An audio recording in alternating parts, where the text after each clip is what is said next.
እንደዛ ከሆነ ቅዱሳን አማላጅነታቸው አንተ ሙጽው ለምድር ብሏል። እናንተ የምድር ጨው ናችሁ ሲላቸው ምንድነው? እሱ ጨው አይደለም። አማላጅ የሆነ ሰው እኮ ሁሉ ጊዜ ደጃፍ ማንኳኳት አለበት። እሱ ቋንቋው ይከፈትላችኋል ያለ ጌታ ይዋ ደግሞ ኢየሱስ ክርስቶስን ለመውለድ እኛም በዘመኑ ብንኖር ምናልባት እድል ቢገጥመን እኛም ልንወልድ የምንችልበት ነገር አለ። ካሉ ደግሞ ለወሊድ ለሐሳዊ መስጊድ መርጣቸዋል። ማለዳ ወይም ደግሞ በየዕለቱ ኢየሱስ ክርስቶስን ድጋሚ ቀራንዮ ላይ የምናወጣው አንድ ይፈጽሙት የለው ያ መሳሃቲ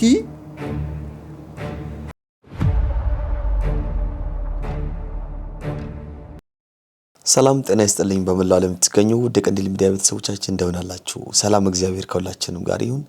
ይህ ቀንዲል ሚዲያ ነው። መራግብራችን ተወዳጁ ቀንዲል ፖድካስት መራግብር ነው። ዛሬም እንደተለመደው እጅግ ተወዳጁ የቤተክርስቲያናችን መምህር ከሆኑ ከአንድ ታላቅ አባት ጋር ወደ እናንተ ቀርበናል። እስከ መራግብሩ ፍጻሜ አብሮነታቸው ከኛ ጋር እንዲሆን ጠይቃለሁ። ለዛሬ የጋበዝናቸው እንግዳችን እጅግ ምንወዳቸው ምናከብራቸው ክቡር አባታችን መጋቤ ሐዲስ ቆሞስ አባ ክነፈ ርግብ ናቸው። በአዲስ አበባ ሀገረ ስብከት የሊቃውንት ጉባኤ ጸሐፊ እና አባል ናቸው። እንዲሁም ደግሞ በቦሌ ሆተ ብርሃን ቅድስት ማርያም ካቴድራል ሰባኪ ወንጌል ናቸው። እስከ መራግብሩ ፍጻሜ አብሮነታችሁ ከኛ ጋር እንዲሆን ቆይታችሁ ጥሩ ጊዜ እንድታሳልፉ እጅግ መሰረታዊ ጉዳዮች እናነሳለን። በዛም ደግሞ እንደምትጠቀሙ እንደምታተርፉ እጅግ ጥሩ የሆነ ዕውቀት እንደምታገኙ አልጠራጠርም። እስከ መራግብሩ ፍጻሜ አብሮነታችሁ ከኛ ጋር ይሁን። ላልሰሙ እያሰማችሁ ሼር እያደረጋችሁ መራግብራችን እንድትከታተሉ በፍቅር ጋብዛለሁ። እንኳን ደህና መጡልን አባታችን። እንኳን ደህና ቆያችሁ ቀንዲል ሚዲያዎች። እንደምን አሉልን? ሰላም ናችሁ? እግዚአብሔር ይመስገን በጣም ደህና ነን።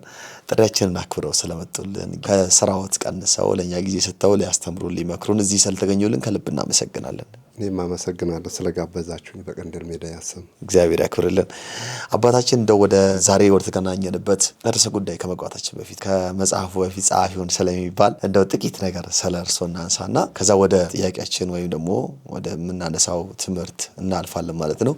እንደው አባ ክነፈ ርግብ ማን ናቸው? የትምህርት ባክግራውንዳቸው የትምህርት ዝግጅታቸውስ ምን ይመስላል? በትምህርት ዘርፉ የተማሩ የሚለውን ነገር እንደቢያነሱልን። እንግዲህ በህፃንነት የጀመረ በቆሎ ትምህርት ቤት ነው ያሳለፍኩት። ታሪኮች ግን ባጭሩ ነው እንጂ ተዘርዝሮ የሚያልቁ ነገሮች አይደለም። እንዴት ብዙ ነገሮችን ያሳለፍኩ ነኝ። በዜማ ቤት በጋይንት በደብረ መድኃኒት ብዙ ጊዜ ቆይቻለሁ። ጸመድጓ ተምሬያለሁ። ከዚያ በኋላ ግን ወደ ቅኔ ቤት በመግባት ብዙ ጊዜያት በቅኔ ቤት በመማርና በማስተማር ነው።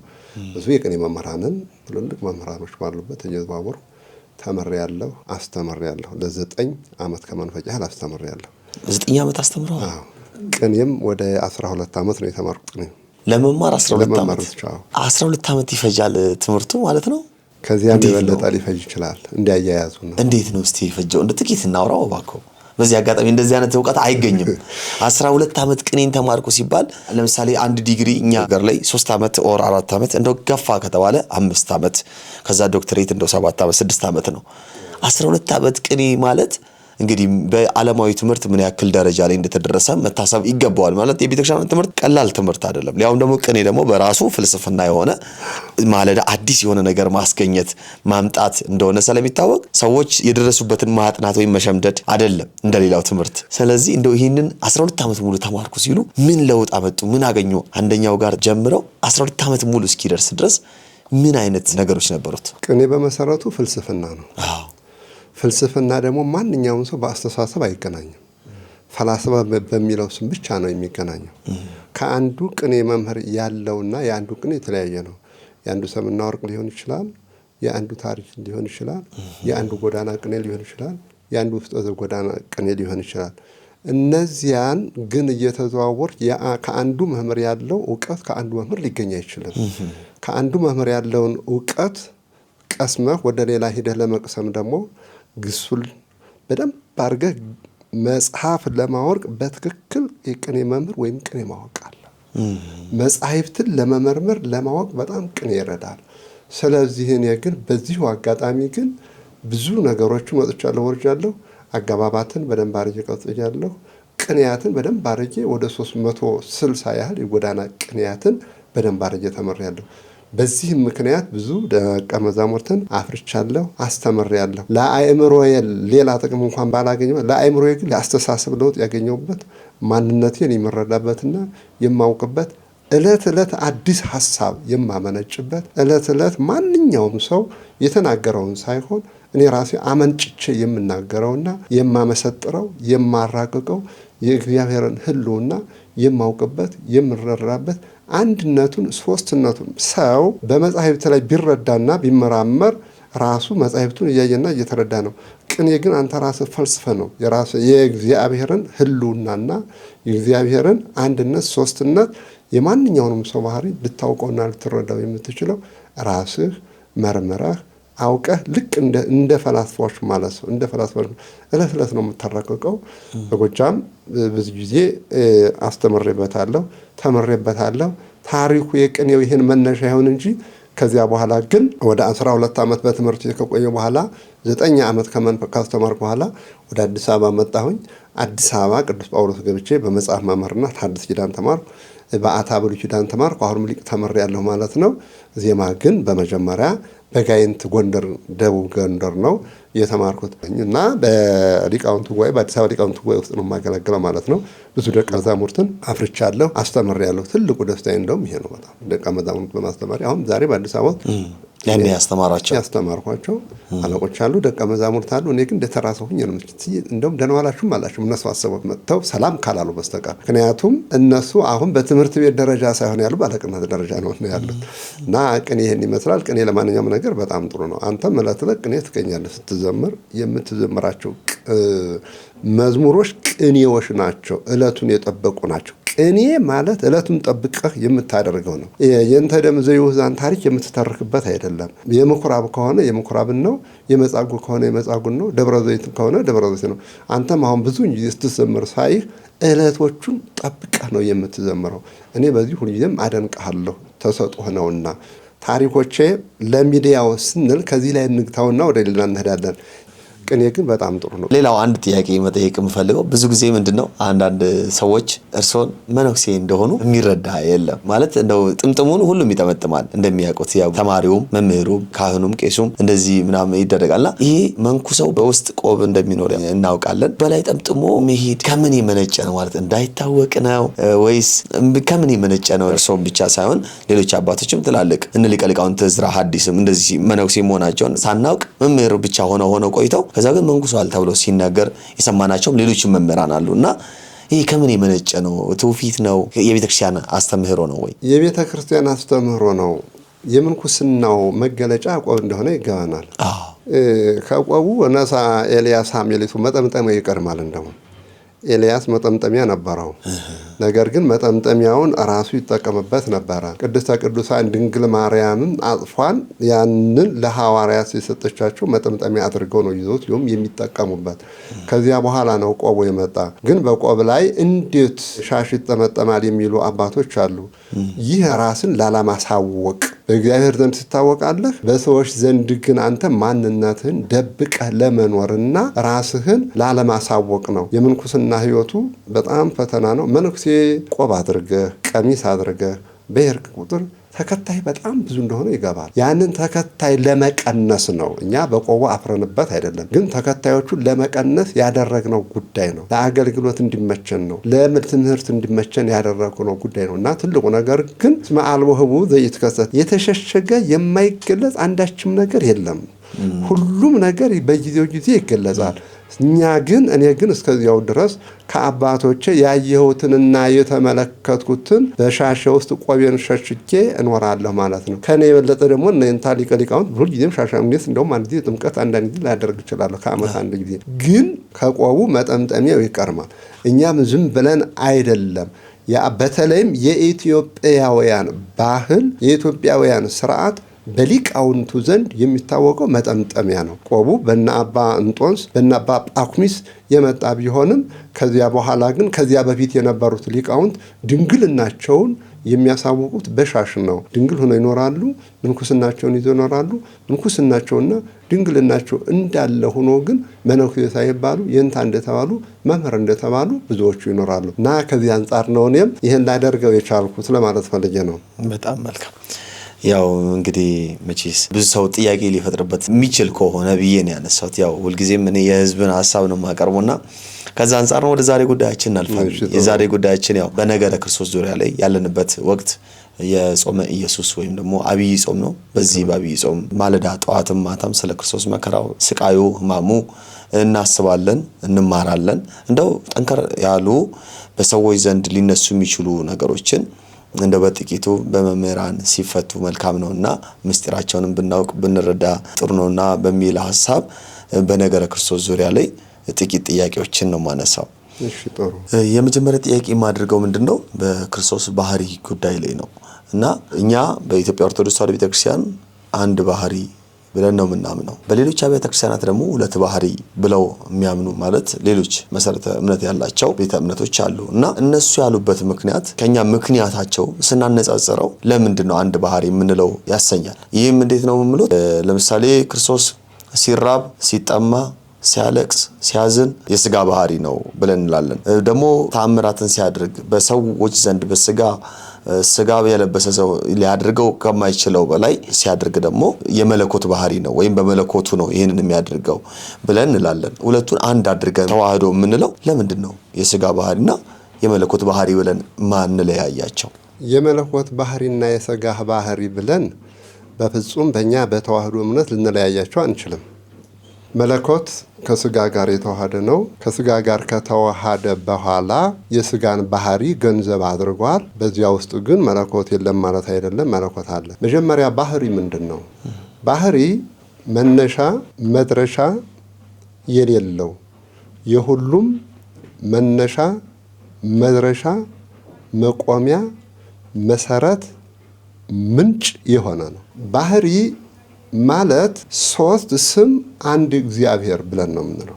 ሥላሴ በስም ሶስት ናቸው፣ ነገር ግን እግዚአብሔር ስንል ግን አንድ ናቸው። ሥላሴ ሶስት ገጽ ናቸው፣ በመልክ ግን አንድ ባህሪ አንድ ናቸው። ሥላሴ ሶስት አካል ናቸው፣ በባህሪ ግን አንድ ነው። ሶስት አካል አንድ ባህሪ ነው የምንለው። ይህንን ሶስት ገጽ ሲሆኑ አንድ መልክ፣ ሶስት ስም ይሆኑ አንድ እግዚአብሔር፣ ሶስት አካል ሲሆኑ አንድ ባህሪ ያደረጋቸው ማን ነው ስንል ባህሪ ነው። አብ በወልድ ቃልነት ይናገራል፣ ወልድ በአብ ልብነት ያስባል፣ በመንፈስ ቅዱስ ትንፋስነት ደግሞ ትንፋስን ይቀባበላሉ። ይህ ሶስት አካል ሲሆኑ አንተና እኔ አሁን በአንድ ወንበር ተቀምጠናል። አንተ በእኔ ልብ አታስብም፣ ወይም ደግሞ እኔ በአንተ ቃል አልናገርም፣ በአንተ እስትንፋስ አልተነፍስም። አንተና እኔ ግን ሁለት አካል አለን፣ ሁለታችንም እየብቻ ነን።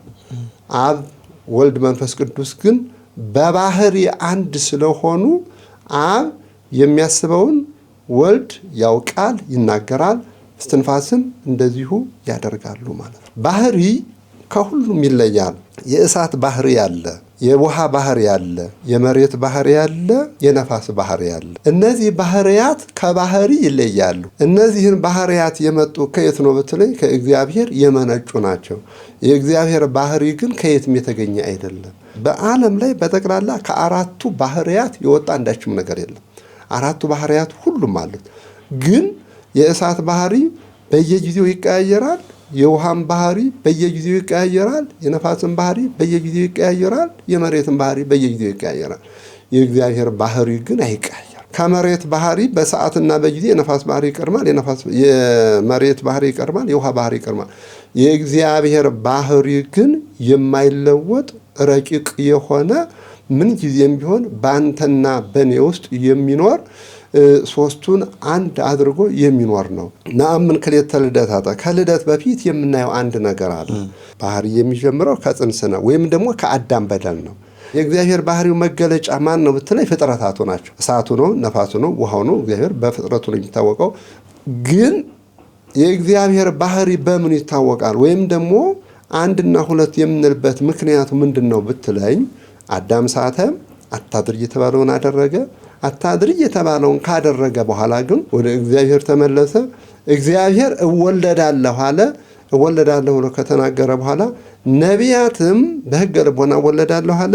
በሕገ ኦሪት ደግሞ ነቢያቱ ትንቢት ሲናገሩ ነበረ። እሱ እወለዳለሁ ያለውን ምን አሉ እነሱ ደግሞ በቀለሚንጦስ እወለዳለሁ ብሎ የተናገረውን እነሱ ደግሞ በትንቢተ ኢሳይያስ ለምን ብሎ ተናገሩ? በምዕራፍ 8 ላይ ናሁ ድንግል ትጸንስ ወትወልድ ወልደ ብለው ተናገሩ። ድንግል በድንግልና ትጸንሳለች ወንድ ልጅን ትወልዳለች እያሉ ይናገሩ። የ5500 ዘመን ሲፈጸም ድንግል በድንግልና ትጸንሳለች እያሉ ነቢያት በቃል ሲናገሩት የነበረውን ቃል ደግሞ አስፈጻሚ ማን ሆኖ መጣ? ገብርኤል አስፈጻሚ ሆኖ መጣ። ገብርኤል አስፈጻሚ ሆኖ መጣ።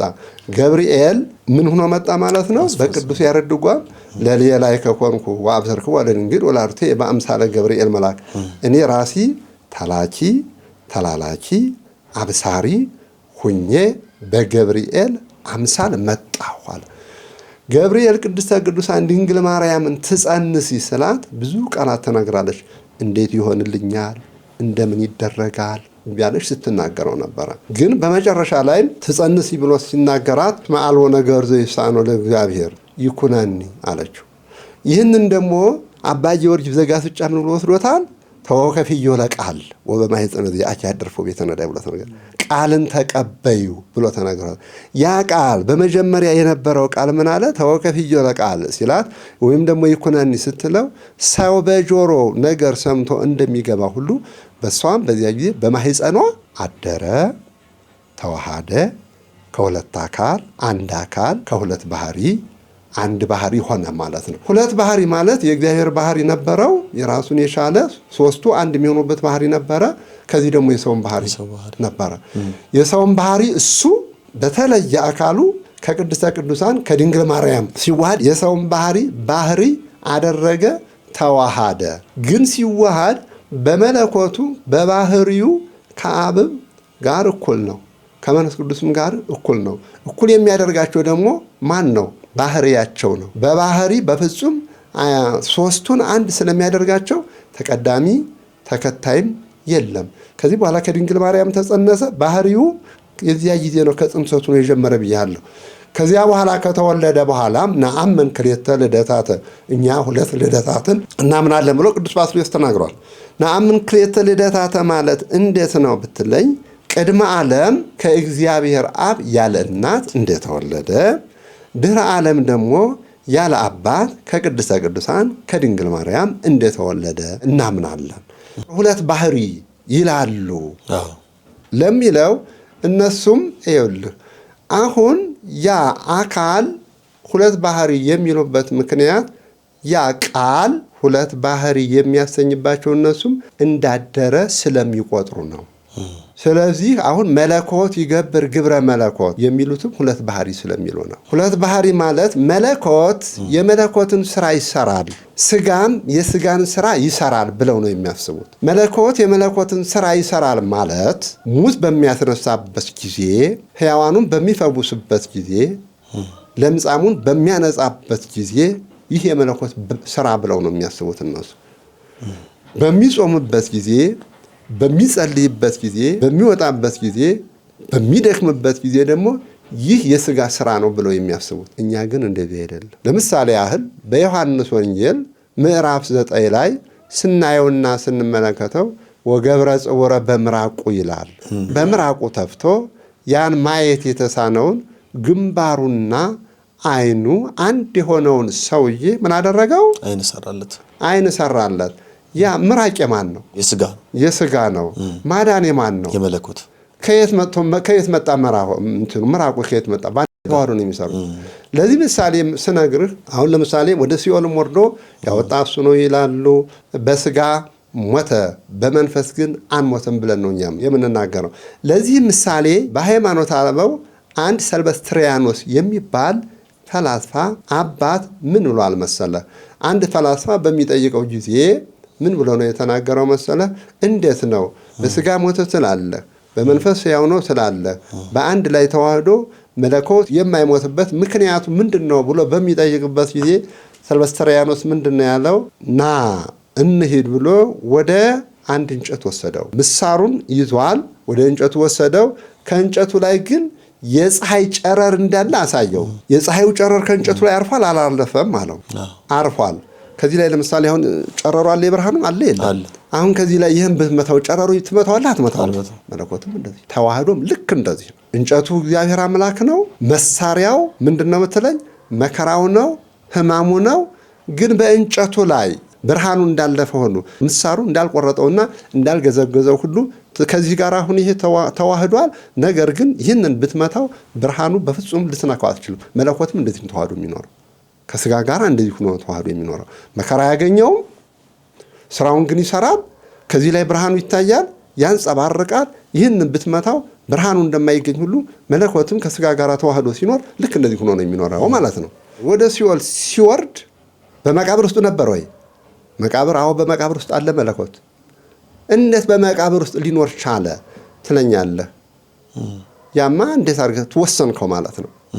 መለኮት የሚወሰን አይደለም። መለኮት ጠባብ አይደለም። መለኮትን በአንድ ቦታ የምትወስነው ከሆነማ ያስነሳውስ ማን ነው? ያስነሳው ማን ነው? ተነሹስ ማን ነው? መለኮት ተለይቶትማ ከሄደ ስጋ ተነሽም አይደለም ማለት ነው። ይህንን እኮ ፍጹም እግዚአብሔር እንደሆነ ለማወቅ ፍጹም እንደተዋህዶ ለማወቅ እኮ ሳምራዊቷን ሴት እኮ ማየትና መመልከት እኮ ነው። እሱ ራሱ እኮ እግዚአብሔርነቱን ገልጿል እኮ። ውሃ ጠጪ ባላት ጊዜ ምንድን ነው ያለው? እንዴት አድርጌ ነው ውሃ ልሰጥህ የምችለው ብላ ስትለው ሶበሰ ተአምር ይጸጋሁ ለእግዚአብሔር ምሳሌ ይሙትማይ የእግዚአብሔርን ጸጋ ብታውቂ ኑሮ ውሃም የሚለምንሽ ማን እንደሆነ ብታውቂ ባወቅሽ ነበር ነው ያላት።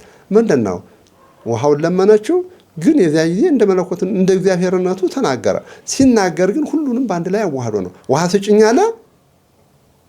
የስጋን ስራ ደግሞ የእግዚአብሔርነቱን ስራ ምን አደረገ? የእግዚአብሔርን ስራ ብታውቂ ኑሮስ አንቺ በለመንሽው ነበር ብሎ ተናገረ። ስለዚህ ሁለቱም ተዋህዶ በአንድ ላይ የሚሰሩ እንጂ ተለያይተው መለኮት የመለኮትን ስራ ስጋ የስጋን ስራ የሚሰራበት አንዳችም ነገር የለም። አልዓዛርን ሲያስነሳው በማን ኃይል ነው ያስነሳው? ብቻውን ነው? እንደ አምላክን እንደ ሰውን አለቀሰ። እንደ አምላክነቱ ግን ተነሳ። ያ ምንድን ነው? መለኮት የተዋህዶ ስጋ ነው። ስጋ ከመለኮት ጋር ተዋህዷል። ሁሉንም ይሰራል፣ ያከናውናል ማለት ነው። ይህን ይስራ እንጂ ግን የተዋህዶ ባህሪ ግን ከአብ ከመንፈስ ቅዱስ ተለይቷል ማለት አይደለም ነው። እዚህ ጋር ግን አሁን መለኮትን ወሰንከው ሲሉኝ አሁን ለምሳሌ የማይወሰነው ተወሰነ፣ የማይዳሰሰው ተዳሰሰ እንላለን። በእመቤታችን በቅድስት ድንግል ማርያም ማኅፀን የማይወሰነው ተወሰነ እንላለን። አዩ ታዲያ አልወሰነውም። እዚህ ጋር የእመቤታችን መወሰን እንዴት ነው? አሁን በመቃብር አይወሰንም ካሉኝ ከዛ ስጋ ጋር የነበረው መለኮት አሁን ልክ እንደምንለው በዓለም የመላው መለኮት እሱ አንድ ነው። መወሰን ካሌለበት የማይወሰነው ተወሰነ እንዴት እንላለን? እንደዛ ከሆነ ቅዱስ ያሬድ ምንድን ነው ያለው? ሰማይ ወምድር ዘኢያገምሮ ማኅፀነ ድንግል ጾሮ ነው። ሰማይና ምድር የማይችሉትን የቅድስተ ቅዱሳን የድንግል ማርያም በጠባቧ ማኅፀን ተወሰነ፣ በጠባቧ ማኅፀን ተዋሃደ፣ በጠባቧ ማኅፀን ተዋህዶ ኖረ ይላል። እርሱ ባወቀ ነው። ግን በጠባቧ ማኅፀን በተለየ አካሉ ተዋሃደ ስንል ግን ስራውን በዓለም ላይ ይከለክላል፣ በስራው ግን ይወሰናል ማለት አይደለም። ከተወሰነማ እኮ ሙትን ማንሳት አይችልም ነበረ። ከተወሰነማ እኮ እግዚአብሔርነቱንም መግለጽ አይችልም ነበረ። ከተወሰነማ እኮ አብና እኔም አንድ ነን አይልም ነበረ። ከተወሰነማ እኮ አብ የሚሰራውን እኔ እሰራለሁ አይልም ነበረ። ከተወሰነማ እኮ በኋለኛው ዘመን ስመጣ እኔ ሙታንን በሙታን ላይ እፈርዳለሁ አስነሳቸዋለሁ ባላለም ነበረ። ይህንን እንኳን በራሳችን ፈላስፋዎች በፈጠሩት ሳይንሳውያን በፈጠሩት ባደረጉት ነገር ይሄንን እንኳን በየት እንደሚገባ የማናውቅና የማንረዳ ሰዎች እንኳን ስለ መለኮት እንራቀቃለን፣ ስለ መለኮት እናነሳለን እና የመለኮትን ባህሪውን በአንድ ቦታ ባንወስነው በሁሉም ምሉ እንደሆነ ብናውቀውና ብንረዳው ልክ እንደ አየር ስመለፋስ አፈቀደ ይነፍነ ያለው እሱ ነፋስ እንደወደደ ይነፍሳል፣ ግን ከወዴት እንደሚመጣ አታውቀውም አትረዳውም ብሎ ተናግሯል። ልክ እንደ አየሩና እንደ ነፋሱ ረቂቅ እንደሆነ የነፋሱን ፈጣሪ እንደዚህ አድርገን ብናየው ብዬ አስባለሁ። በጣም መልካም። መንፈሳዊ የሆኑ መርሃ ግብሮችና ልዩ አጋጣሚዎች ለእኛ ልዩ ትርጉም አላቸው። እያንዳንዱን ቅጽበት ውበት፣ ስሜትና ታሪካዊ ፋይዳ በሚገባ ተረድተን በላቀ ጥራት ባለው የፕሮዳክሽን ስራችን ዘላቂ ትውስታ አድርገን እናስቀምጥሎታለን። በጥራት በፍቅርና በመንፈሳዊ ስነ ስርዓት እንሰራለን። ማንኛውንም መንፈሳዊ መርሃ ግብሮችን ከማከናወነው በፊት ቢያማክሩ ጊዜያችንን ሰጥተን በከፍተኛ ጥራትና ውበት እንዲሰሩ እናደርግሎታለን። ቀንዲል ፕሮዳክሽን የመንፈሳዊ ልዩ መርሃ ግብሮች፣ የሰርግ ፕሮዳክሽን ከሽምግልና ጀምረን የቅድመ ሰርግ፣ የመስክና የስቱዲዮ ጊዜ ሰርግ ተክሊሉና የሰርግ ስነ ስርዓቱን እንዲሁም ድህረ ሰርግ የሚከናወኑ ማንኛውንም መርሃ ግብሮች የሕፃናትም ሆነ የአዋቂዎች የልደት በዓል፣ የክርስትና በዓልና ሌሎችም ልዩ የህይወት አጋጣሚዎች እያንዳንዱን ዝግጅቶን በሙያዊ ዕውቀት በዘመናዊ መሳሪያዎችና ከሁሉም በላይ በመንፈሳዊ ስነ ስርዓት መሰረት በመስራት የዝግጅቶን እውነተኛ ማንነትና ውበት እናንጸባርቃለን። አንዴ ከተወዳጁ በፍጹም ፍቅር በሁሉም መርሃ ግብሮ እንደወደዱን አብረኑት እንዘልቃለን። ለምን? ሁሌም ጥራትና አዲስ ነገር የኛ መለያ ነውና። ለተጨማሪ መረጃና ለቀጠሮ ስልክ ቁጥር 0981 75 2305 በኢሜል አድሬሳችን qandilproduction@gmail.com ብለው ያገኙናል። በተለያዩ የሶሻል ሚዲያ አማራጮች እንዲሁም በቴሌግራምና በዋትሳፕ ያገኙናል። ዛሬውኑ ይደውሉልንና የማይረሳ ትውስታውን በእኛ እጅ ያስቀምጡ። ቀንዲል ፕሮዳክሽን። እናመሰግናለን። ሁለተኛ ጥያቄያችን የምናደርገው ምንድነው?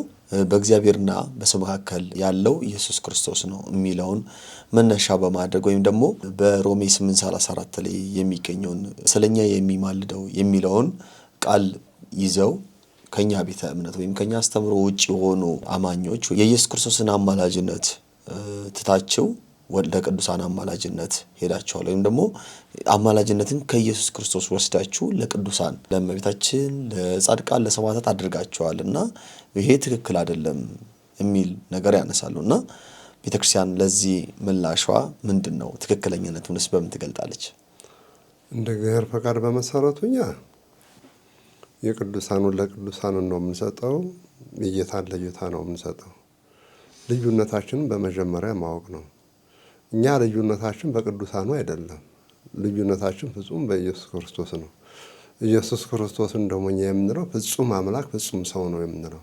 ፍጹም አምላክ ነው ፍጹም ሰው ነው የምንለው። እነርሱ ደግሞ የቅዱሳኑ ለእርሱ ሰጥተው ነው። እኛ አማላጅ በእነሱ በኩል አማላጅ ሁለት አይነት ነው፣ በቅዱሳኑና በኢየሱስ ክርስቶስ ያደርጋሉ። እኛ ግን ኢየሱስ ክርስቶስን አንልምም ሊባልም አይገባውም። ምክንያት ደግሞ ይሄኛው እንዳለ አነ ውእቱ ትንሣኤ ወሕይወት ብሎ እየተናገረ ትንሣኤና ሕይወት እኔ ነኝ እያለ እየተናገረ ነው።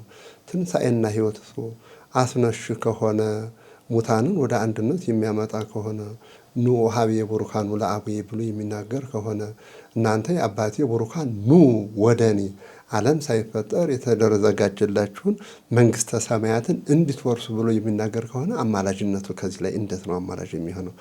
ቃላት እኮ በተለያየ መልኩ ይፈጠራል። ቃላት እኮ በተለያየ መልኩ የመለያየት ባህሪ ሊኖር ይችላል። ከዚህ ላይ አማላጅ ያለውን ከሌላ ቦታ ላይ አስታራቂ ብሎ ታገኘዋለህ። አማላጅ ማለት እኮ የሚለምን፣ የሚጸልይ፣ የሚቆም ሁልጊዜም ቢሆን የሚንበረከክ ማለት እኮ ነው። ኢየሱስ ክርስቶስ ግን አንድ ጊዜ በመልዕልተ መስቀል ባደረገው ሁሉንም አካቷል። አዎ በዕለተ ስቅለት ወይም የተፈጸመ ብሎ እስከተናገረው ድረስ አምላክነቱን ስናይና ስንመለከት እኮ ተራበ እንላለን አይደለ? ተጠማ እንላለን አይደለ? ተራቆተ እንላለን አይደለ? እንደ ሰውነቱ ማለት ነው። ግን ይህን ስንል ግን አሁን ስጋውን ከመለኮት መለኮትን ከትስብእት ለይተን አይደለም። መለኮትን ከትስብእት ትስብእቱን ከመለኮት ለይተን አይደለም። በፍጹም አንድ መዶሻ ወይም ደግሞ አንድ መዶሻ በእሳት ውስጥ ቢግል እሳቱ መዶሻውን ይቀይረዋል ማለት አይደለም። እሳቱ በመዶሻው ውስጥ አለ። ከዚያ ውስጥ ግን መለኮትም እንደዚያ ነው ተዋህዶ የሚኖረው። እንደዚያ ነው ተዋህዶ የሚኖረው እንጂ እሱ ሰይጣን ሊፈትነው በመጣ ጊዜ ግን ወደ ተራራ አወጣው፣ በትዕቢት ፈተነው፣ በስስት ፈተነው፣ በወርቁ ፈተነው። በመጨረሻ ግን ምንድነው ያለው? ሆርም ድሬ ሰይጣን ብሎ ነው የተናገረው። ኢታምክሮ ለእግዚአብሔር አምላክከ እግዚአብሔር አምላክን አትፈታተነው ብሎ አምላክነቱን እሱ ራሱ ገልጿል።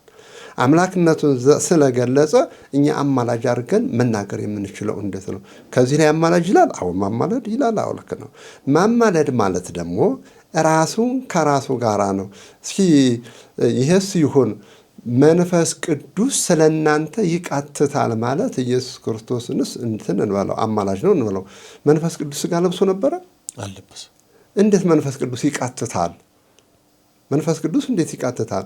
ኢየሱስ ክርስቶስን ከአምላክነቱ ለይተን አማላጅ ነው ካልነው መንፈስ ቅዱስ ሁልጊዜ ስለ እናንተ ይቃትታል፣ ይማልዳል ይላል። ይህ ደግሞ በጸጋው እናንተ ትኖራላችሁ፣ በተራዳኢነቱ በጸጋው ከእግዚአብሔር ጋር አንድ ያደርጋችኋል ማለት ነው እንጂ መንፈስ ቅዱስ ተወልዷል፣ መንፈስ ቅዱስ ተሰቅሏል፣ መንፈስ ቅዱስ ተወግቷል ማለት አይደለም። ይህንን ነው ማየትና መገመት የሚያቅተን። በፍጹም ኢየሱስ ክርስቶስ አምላክ እንጂ አማላጅ አይደለም። እንደ ስናይና ስንመለከት መለኮት ከሥጋው ተዋህዷል ብያለሁ። በዕለተ ዓርብ ስናየውና ስንመለከተው አማላጅ ከሆነ የአምላክነቱን ስራ የሰራ ማን ነው? ፈያታዊ ዘየማንን እኮ አማላጅ ከሆነ ተዘከረኒ ባለው ጊዜ ዮም ትሄሉ ምስሌ ለምን አለው? ከኔ ጋር ለምን ትኖራለህ አለው። ቁልፉን ለምን ሰጠው? ከአዳም ቀድሞ እኮ ነው እሱ የገባው እኮ። መላእክት አልቀደሙትም እኮ፣ ጻድቃን አልቀደሙትም እኮ። ያ ወንበዴውን አማላጅ ከሆነ እንዴት አድርጎን ኤሎሄ ኤሎሄ እያለ አምላኬ አምላኬ ለምን ታውከኝ እያለ እየተናገረ ነገር ግን ከኔ ጋር ለምን ትኖራለህ ብሎ ቁልፉን ለምን ሰጠው? ቁልፉንስ የተቀበለው ማን ነው? በመጀመሪያስ በዕለተ ስደቱም ጊዜም ሲናገር እኮ ከእኔ ጋር አወጥቶ ሳስጋ ብስባረ ሰይፈከ ብሎ የተናገረለት ከእኔ ጋር በዕለተ ስቅለት ትሰቀላለህ ብሎ ተናግሮታል። በዕለተ ስቅለትም በሚሰቀልበት ጊዜ ዮም ትሄሉ ምስሌ ብሎ ተናግሮታል። ፈያታዊ እኮ ዘየማን እኮ ሲናገር የነበረው እኮ ስለ ዕለተ ምጽአት ነበረ፣ ስለ ዕለተ ምጽአት ነበረ። እሱ ግን ወዲያውኑ ዕለቱን ነው ዛሬውኑ ነው ትገባለህ ብሎ የተነገረው። ከኪሩቤል ጋር እነ ኪሩቤል እኮ አጻዊ ገነት እኮ አዳም ነህ አብርሃም ነህ ይስሐቅ ነህ እያለ ጠይቁታል። በፍጹም አብርሃምም ይስሐቅም ያዕቆብም አይደለሁም፣ እኔ ወንበዴ የነበርኩ ነገር ግን እሱ የፈቀደልኝ እኔ ነኝ ብሎ ደመ ማኅተሙን ሰጥቶ የገባ ሰው ነው። እና ማማለድ ማለት ራሱን ከራሱ ጋር ማስታረቅ፣ ይቅርታን ማድረግ፣ ይቅርታን መስጠት፣ ይቅርታን ማስተማር። ለምሳሌ ያህል ሁር አፍትን ረሰከለ ካህን ብሎ ሲናገር እሱ ማንጻት አቅቶት ነው ማለት ነው። ታዲያ ካህኑን እንዴት አድርጎ ነው? ያ እኮ ለካህናቱ አርአያነትን፣ ትምህርትን እሱን ተከትለው እንዴት አድርገው እንደሚያስተምሩ ለሚመጣው ትውልድ መናገሩና ማስተማሩ እንጂ ኢየሱስ ክርስቶስ አማላጅ በፍጹም አይደለም። በፍጹም አማላጅ አይደለም። ሁለተኛ ቆሮንቶስ 5:15 ላይ እኮ አስታራቂ እንደሆነ ታራቂነቱ ደግሞ ታራቂዎች ደግሞ እኛ እንደሆን ነገር ግን ማላጆችና ወደ እሱ የሚማልዱ ደቀ መዛሙርቱ እንደሆኑ ወይም ደግሞ ሐዋርያቱ፣ ጻድቃን፣ ሰማዕታት እንደሆኑ እንጂ ኢየሱስ ክርስቶስ በፍጹም አማላጅ አይደለም። ያማ ሊቁ ሄሬኖስም እኮ ብሏል። የዚያ የአዳምና በአዳም ላይ እስትንፋስን እፍ ብሎ በአዳም ላይ መንፈሰ ሕይወትን ያሳደረ የአዳምን እጅ የፈጠረ የአዳምን እግሮች የፈጠረ ዋይዳውን ለተቀነዋ በቅንዋት ብሎ ተናገረ። ለምንድን ነው እንደዚህ ያለው? ያ የአዳም ፈጣሪ ኢየሱስ ክርስቶስ ዳግማዊ አዳም የተባለ በቅንዋት ተሸነከረ፣ ተሰቀለ፣ ተገረፈ። አምላክነቱን እኮ እየመሰከረለት ነው።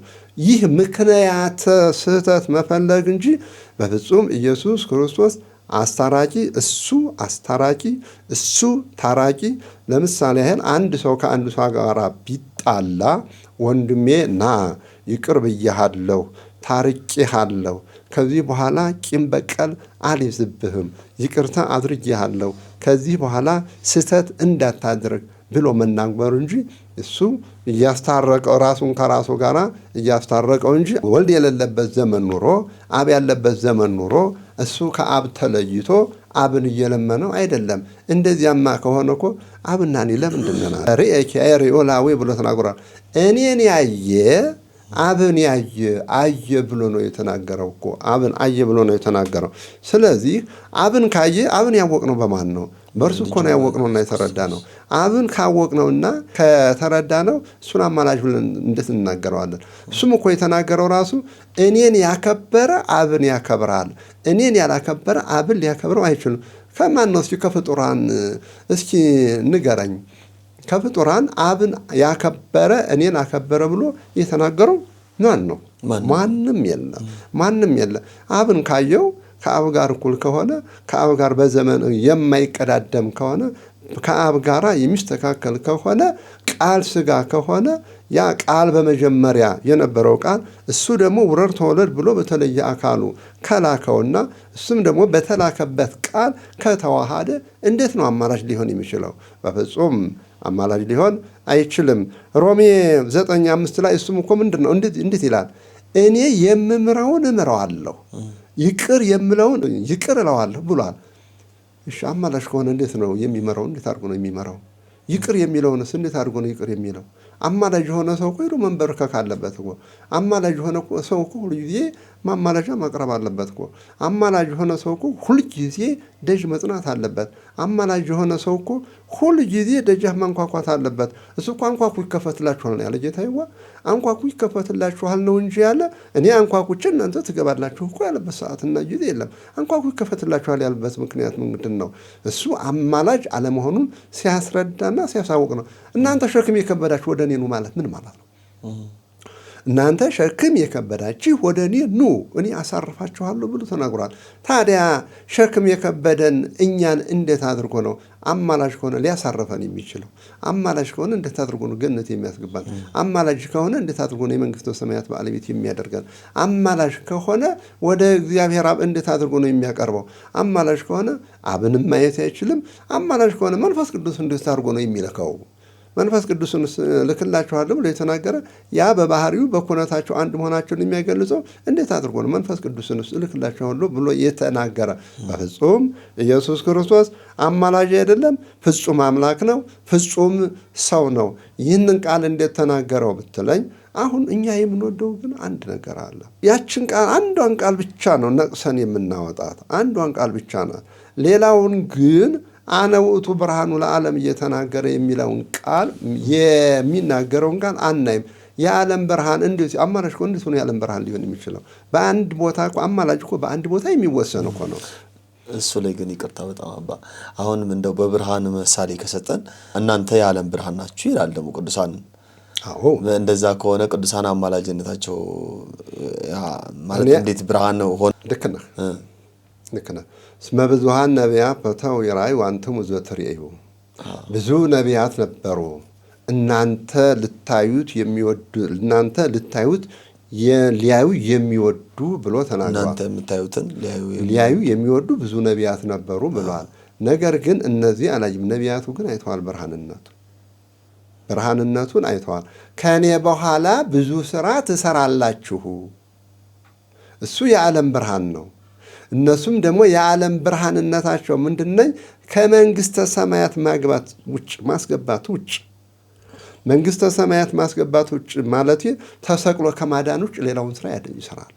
ተሰቅሎ ከማዳን ውጭ ሌላውን ስራ ይሰራሉ። እሱ ሰርቶ አስተምረው ብርሃንነታቸው በትምህርት ነው። ወንጌልን በማስተማር ነው፣ በመስበክ ነው፣ በመናገር ነው፣ በመገሰጽ ነው። ለምሳሌ ያህል ብርሃንነታቸውን ስነግርህ ይሄ በዕለተ ዓርብ በ6 ሰዓት የሚነበብ አንድ ዲዮናስዮስ የሚባል ፈላስፋ አለ።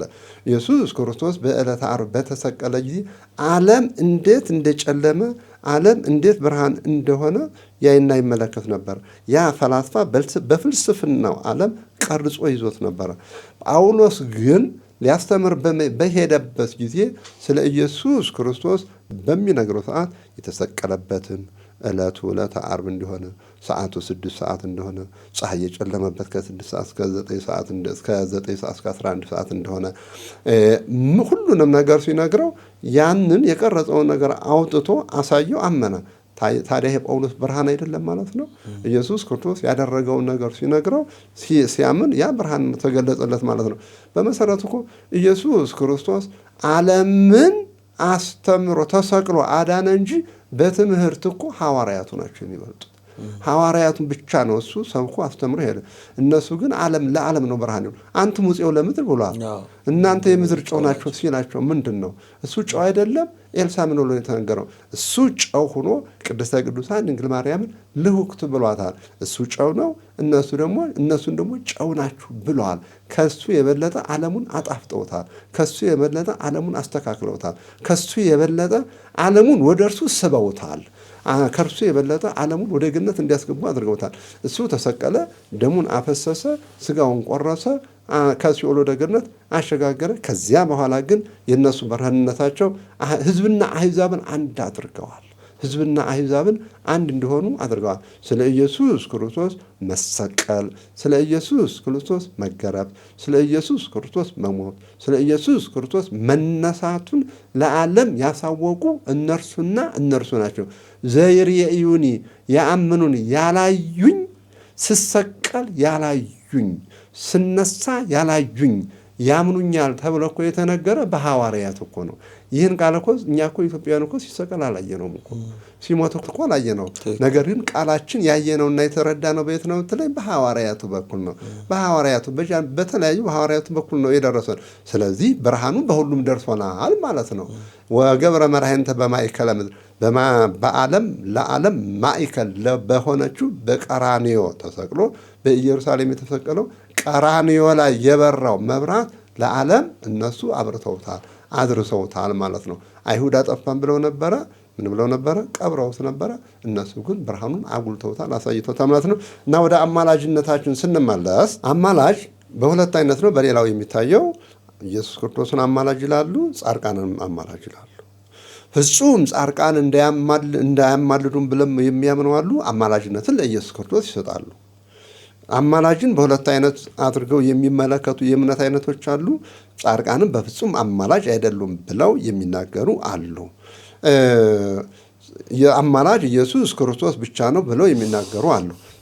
እና እኛ ግን አማላጅነት ለጻድቃን እንጂ ለኢየሱስ ክርስቶስ አማላጅነት በፍጹም የሚሆንና የሚደረግ አይደለም። በዕለተ ዓርብ በለበሰው ሥጋ መለኮት ተዋህዶት መለኮት ከሥጋው ሳይለይ በለበሰው ሥጋ የአማላጅነትን ቃል ተናግሯል። የአማላጅነትን ቃል ሲናገር ግን ወደ ሌላ ሰው እየተናገረ ማለት አይደለም። ራሱ ለራሱ ነው የሚናገረው። ራሱ ለራሱ ነው የሚያሰማው። ያንን ቃል ደግሞ የሚያሰማው ለእኛ መሰቀሉን መገረፉን ለማስረዳትና ለማሳወቅ እንጂ ሌላ አምላክ ኑሮት የሚጮህ አይደለም። አምላክ ነው ራሱ። አምላከ አብርሃም፣ አምላከ ይስሐቅ፣ አምላከ ያዕቆብ ነው እያልን የምናገረው። ቅዱስ ጳውሎስም ይህን ቃል ነው የሚናገረው ማለት ነው። ሁለተኛ ቆሮንቶስ 5:15 ላይ ራሱን ከራሱ ጋር አስታረቀን ነው የሚለው። ይህን ማለት ከዚያ ላይ አማላጅ ነው ብለን እንወስደው። ሁለተኛ ቆሮንቶስ ላይ ያለውን እንዴት አድርገን እናስታርቀው? አማላጅ ከሆነ እንዴት ራሱን ከራሱ ጋር አስታረቀ ይላል። መጽሐፍ ቅዱስን ካወጡት ማንበብ እኮ ነው። እንዳልነው አሁን ለምሳሌ ሁለት ወንድሞች ቢጣሉ መሀል ላይ አንድ ሰው ይገባል፣ አስታራቂ። የአስታራቂ በመካከላቸው ያለውን የጥል ግድግዳ አፈረሰ ሊባል አይችልም። ራሱን ከራሱ ጋር ነው። ልክ ነው። ራሱን ከራሱ ጋር ነው። አንተና እኔ ብንጣላ አንተ ሽማግሌ ሆነህ እኔን ተው ብትለኝ የጥሉን ግድግዳ ያፈረስከው አንተ ነህ እንጂ እኔን ከሌላ ሰው ጋር ያስታረከኝ አይደለም። በዳይህ እኔ ነኝ፣ የተበደልክ አንተ ነህ፣ ተወቃሹ አንተ ነህ፣ ተከሳሹ አንተ ነህ። ስለዚህ ምንድን ነው በትንቢተ ኢሳይያስ ኑ እንስዋቀስ ሲል የነበረው ምንድን ነው? የዚያ ጊዜ ተሰቅሎ ነበረ? ተሰቅሎ ነበር ወይ? ተገርፎ ነበር ወይ? ያኮ ራሱን ከራሱ ጋር እኮ ነው። ራሱን ከራሱ ጋር እኮ ነው ትንቢቱ ሲናገር የነበረው። ኑ እንዋቀስ ማለት የዚያ ጊዜ ተሰቅሎ ነበር። ይህን በትንቢተ ኢሳይያስ ያለው እንዴት ታደርገዋለሽ? ያን ቃል ኑ እንዋቀስ ሲል የነበረው የዚያ ጊዜ ማን ነው? እግዚአብሔር አብ። ታዲያ እግዚአብሔር አብ ከማን ጋር ነው የሚያስታርቀ? ከማን ጋር ነው እንዋቀስ ማለት እኔና እግዚአብሔርና ህዝቦቹ እስራኤላውያን ማለት ህዝቡ ማለት ነው። ይህም ማለት ደግሞ ማማለድ ማለት ደግሞ ህዝቡን ከራሱ ጋራ ነው። ህዝቡን ከራሱ ጋራ መንፈስ ቅዱስንም እኮ ተናግሬያለሁ። ስለዚህ ኢየሱስ ክርስቶስ በፍጹም አማላጅ አይደለም፣ አምላክ ነው። ይህማ ከሆነ አማላጅ ከሆነ ለምንድን ነው ሰው በሰ ተአምር ይጸጋሁ የእግዚአብሔር ልጅ እንደሆነ ብታውቂ ኑሮ ውሃ በለመንሽው ነበር ብሎ እንዴት ተናገራል? እግዚአብሔር ከሆነ እንዴት ይለምናታል? እግዚአብሔር ከሆነ እንዴት ሊለምን ይችላል? እሷም እኮ ተናግራለች እኮ እኛ ኢየሱስ እንደሚመጣ ተናግራለች። ከዚህ ውሃ አጠጣኝ እያለች ተናግራለች። ታዲያ ከዚህ ውሃ እንዴት አድርጎ ነው ሊያጠጣት የሚችለው? ጌታዬ ሊያጠጣት አይችልም። ወሶበ እንዘ ጸሩ ንሕነ ተሳሃለነ በሞተ ወልዱ ለምን ይላል? እኛ ጠላቶቹ ስንሆን በልጁ ሞት ታረቀን ይላል። በልጁ ሞት ታረቀን። የታረቀው ማን ነው? እግዚአብሔር አብ። ታራቂው እግዚአብሔር አብ ነው። በማን ነው የታረቀን? በልጁ ሞት ነው። በልጁ ሞት ነው። እግዚአብሔር አብና እግዚአብሔር ልዩነት አላቸው ወይ? የላቸውም። ልዩነት ከሌላቸው እንዴት እግዚአብሔር ወልድን አማላጅ ብለን እንጠራዋለን? ግን ልዩነት የላቸውም ስንል እንዴት ነው ብለን ማብራራት የለብንም። ልዩነት የላቸውም ማለት አይቀድሙም፣ አይቀዳደሙም። ያ ቃል ከእግዚአብሔር አብ የተወለደው በአካል የተወለደው ነው። ከቅድስተ ቅዱሳን ከድንግል ማርያምም የተወለደው ከቅድስተ ቅዱሳን ከድንግል ማርያም ተወልዶ ነው። እሱም ወሶበ እንዘ ጸሩ ንሕነ ተሳለነ በሞተ ወልዱ ብሎ የተናገረ እኛ ጠላቶቹ ስንሆን በልጁ ሞት ታረቀን። አቅረበና ሀቤሁ የሚለው ወደ ማን ነው? ወደ እርሱ አቀረበን እኮ ነው። ልጆቹ አደረገን እኮ ነው። ቤተሰቦቹ አደረገን እኮ ነው። ርቀን ነበረ። በማን ምክንያት ነው ርቀን የነበረ? የራቅንበት ምክንያት በቀዳማዊ አዳም ነው። በአንዱ በአዳም ምክንያት ኃጢአት መጣ። በዳግማዊ አዳም ደግሞ ምን መለ? ሕይወት መጣ። ስለዚህ ሕይወት የተባለው ኢየሱስ ክርስቶስ ነው። ጠላቶቹ ነበር። በልጁ ሞት ታርቆናል። አብና ወልድ የማይቀዳደሙ ከሆነ ያ በመጀመሪያ የነበረው ቃል ስጋን ከለበሰ ስጋን ከተዋሃደ ያን ስጋ የተዋሃደው ደግሞ መለኮት ስለሆነ መለኮት ደግሞ ከቅድስተ ቅዱሳን ከድንግል ማርያም ከስጋዋ ስጋ ከነፍሷ ነፍሶ የተዋሃደ ስለሆነ በዚያ አድኖናል ማለት ነው። ያ ቃል ከተዋሃደ በዚያ ቃል ድነናል ማለት ነው። ያ የተሰቀለው ቃል ነው ስጋም የሆነው ብርሃንም የሆነው። በመጀመሪያ የነበረውም ቃል ስጋ ሆነ ተብሎ የተነገረት ነው።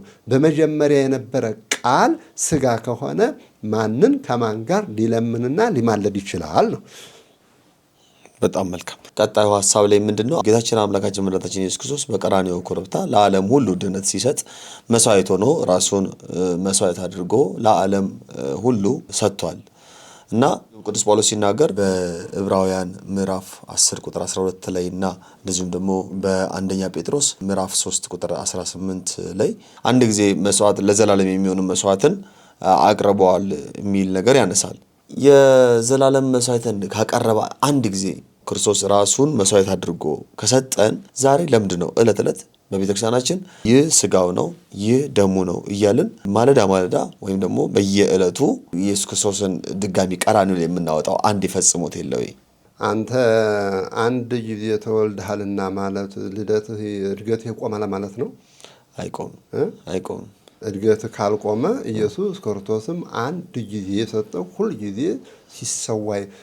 ሲሰዋ ነው የሚኖር። በዕለተ ሐሙስ እኮ ራሱ በማቴዎስ 26 በማቴዎስ 26 ላይ እኮ ነገ የሚቆረሰው ብሎ ነው የሚነገረው። ነገ የሚቆረሰው ብሎ ነው የሚነገረው። ዘበላ ስጋ የወሰቱ የደሙ የቦዮ ዘላለም እኮ ዕለት ብሎ ነው እኮ ቅዱስ የተናገረው እኮ ለዘላለም ብሎ ነው የተናገረ። ለዘላለም እኮ ማለት እኮ የማያቋርጥ ማለት እኮ ነው። የማያቋርጥ ማለት እኮ ነው። እስከ ዕለተ ምጽአት ሲፈስ እስከ ዕለተ ምጽአት ሲቆረስ የሚኖር ማለት እኮ ነው። እስከ ዕለተ ምጽአት ድረስ የሚቆረስ እስከ ዕለተ ምጽአት ድረስ የሚፈስ ማለት እኮ ነው። እንደዚያ ከሆነማ ልጅነት ለሁሉም አንድ ጊዜ ተሰጥቷል ማለት ነው። በኢየሱስ ክርስቶስ ልጅነትን ለዓለም ሁሉ ተሰጥቷል። ለልጅነት አንድ ጊዜ ተሰጥቷል። ግን የተሰጠው ምንድነው? ልጅነቱን መውሰድና መቀበል ደግሞ የኛ የፈቃዳችን እንደሆነ ነው። ፈቃድ ይኸውልህ ወንዘ ታጠምቅዎሙ በሉ በስመ አብ ወወልድ ወመንፈስ ቅዱስ ብሎ ተናግሯል።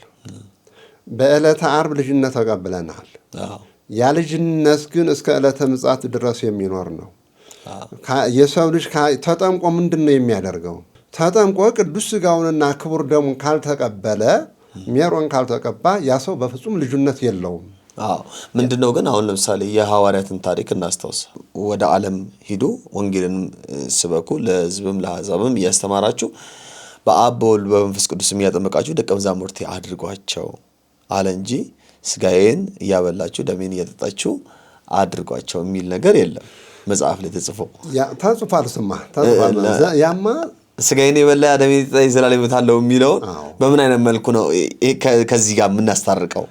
ያማ በቆሮንቶስ 11 ላይ ያለውን ዕለት ዕለት የሚቆረሳል የሚለውን ዕለት ዕለት ይፈሳል የሚለውን ያንን አቆም ነው ማለት ነው። አምላክነቱን አልገለጽነውም ማለት ነው። አምላክነቱን አላወቅነውም ማለት ነው። ያ ዕለተ ዓርብ ማለት ነው ትውልድ እንዳያውቀው አደረግነው ማለት ነው። ትውልድ እንዳይረዳው አደረግነው ማለት ነው። ዕለት ዕለት የተባለው ጌታዬ እሱ ሕግ ሰርቶ ነው የሰራው። ያ ሕግ ደግሞ የተሰራው ከአዳም ጀምረው እስከ ኢየሱስ ክርስቶስ ያሉት ብቻ ናቸው የወጡት። ከዚያ በኋላ ግን በሕግና በስርዓት ብቻ ነው። ወደ ኃጢአት የሚሰራው ለኃጢአቱ ንስሐ ስርየት ተሰጥቶት ነው። ወይም ደግሞ ልጅነት የሌለው ልጅነቱን ተቀብሎ ከልጅነት በኋላም ደግሞ ኃጢአት የሚሰራ ከሆነ በኃጢአቱ ተሰርዮለት ልጅነቱ ተመልሶለት ነው እንጂ ከዚህ በኋላ ያለ ልጅነት በፍጹም ያለ ቅዱስ ሥጋውና ያለ ክቡር ደሙ መንግሥተ ሰማያት ባለንበት ዘመን ገነት በኋላ መንግሥተ ሰማያት ይገባል ማለት ይህ በራስ መቀለድ ነው ማለት ነው። በራስ መቀለድ ነው፣ የሚሆን ነገር አይደለም። እሱ ራሱ አስሮታል፣ ደምድሞታል። ዘበላ ሥጋ ወሰተ ደም ብሎ ተናግሮታል ማለት ነው። ይህ ዕለተ ዓርብን በዕለተ ዓርብ ብቻ የሚያቆም ሳይሆን እስከ ዕለተ ምጽአት ድረስ የሚኖር ነው።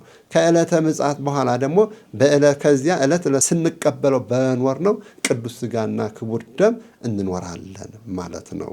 ይህ እንደዚህ ነው እንጂ ንስሐ ግቡ ማለት ምን ማለት ነው? ዕለት ዕለት ስለ ንስሐ ይነገራል አይደለም? ንስሐ ተሰርዮ የሰው ልጅ ንስሐ ካስፈለገ ቅዱስ ሥጋውና ክቡር ደሙ እንዴት እንትን ይላል? እንዴት ይቀራል? የሰው ልጅ ንስሐ ከገባ እንዴት ቅዱስ ሥጋውና ክቡር ደሙ ይቀራል? በንስሐ እኮ አዳም እኮ በንስሐ ብቻ አድኗል። አዳም እኮ በንስሐ ብቻ እኮ አልዳነም እኮ።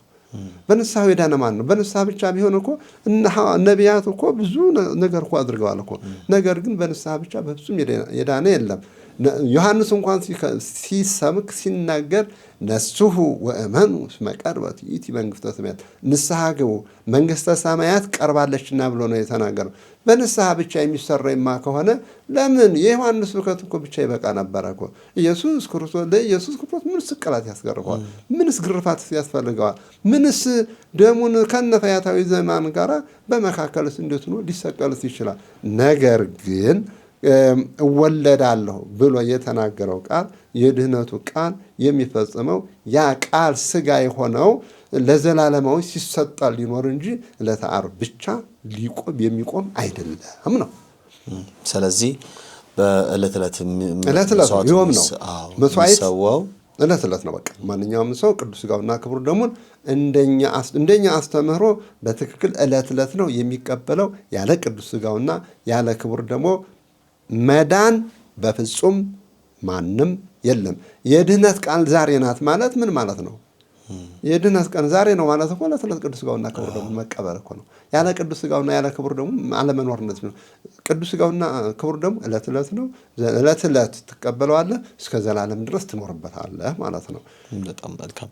ያው ቤተክርስቲያንም ስታስተምረን ሁልጊዜ ዕለተ ዓርብ ላይ እንደምትሆን በተለይ ደግሞ ከ6 ሰዓት ቅዳሴ ሲገባ ከ6 ሰዓት እስከ 9 ሰዓት የሚቆየውን 3ቱን ሰዓታት የመከራ ሰዓት ሁልጊዜ እሱን እያሰብን ሁልጊዜ ነው እሱን ነው የምናስበው።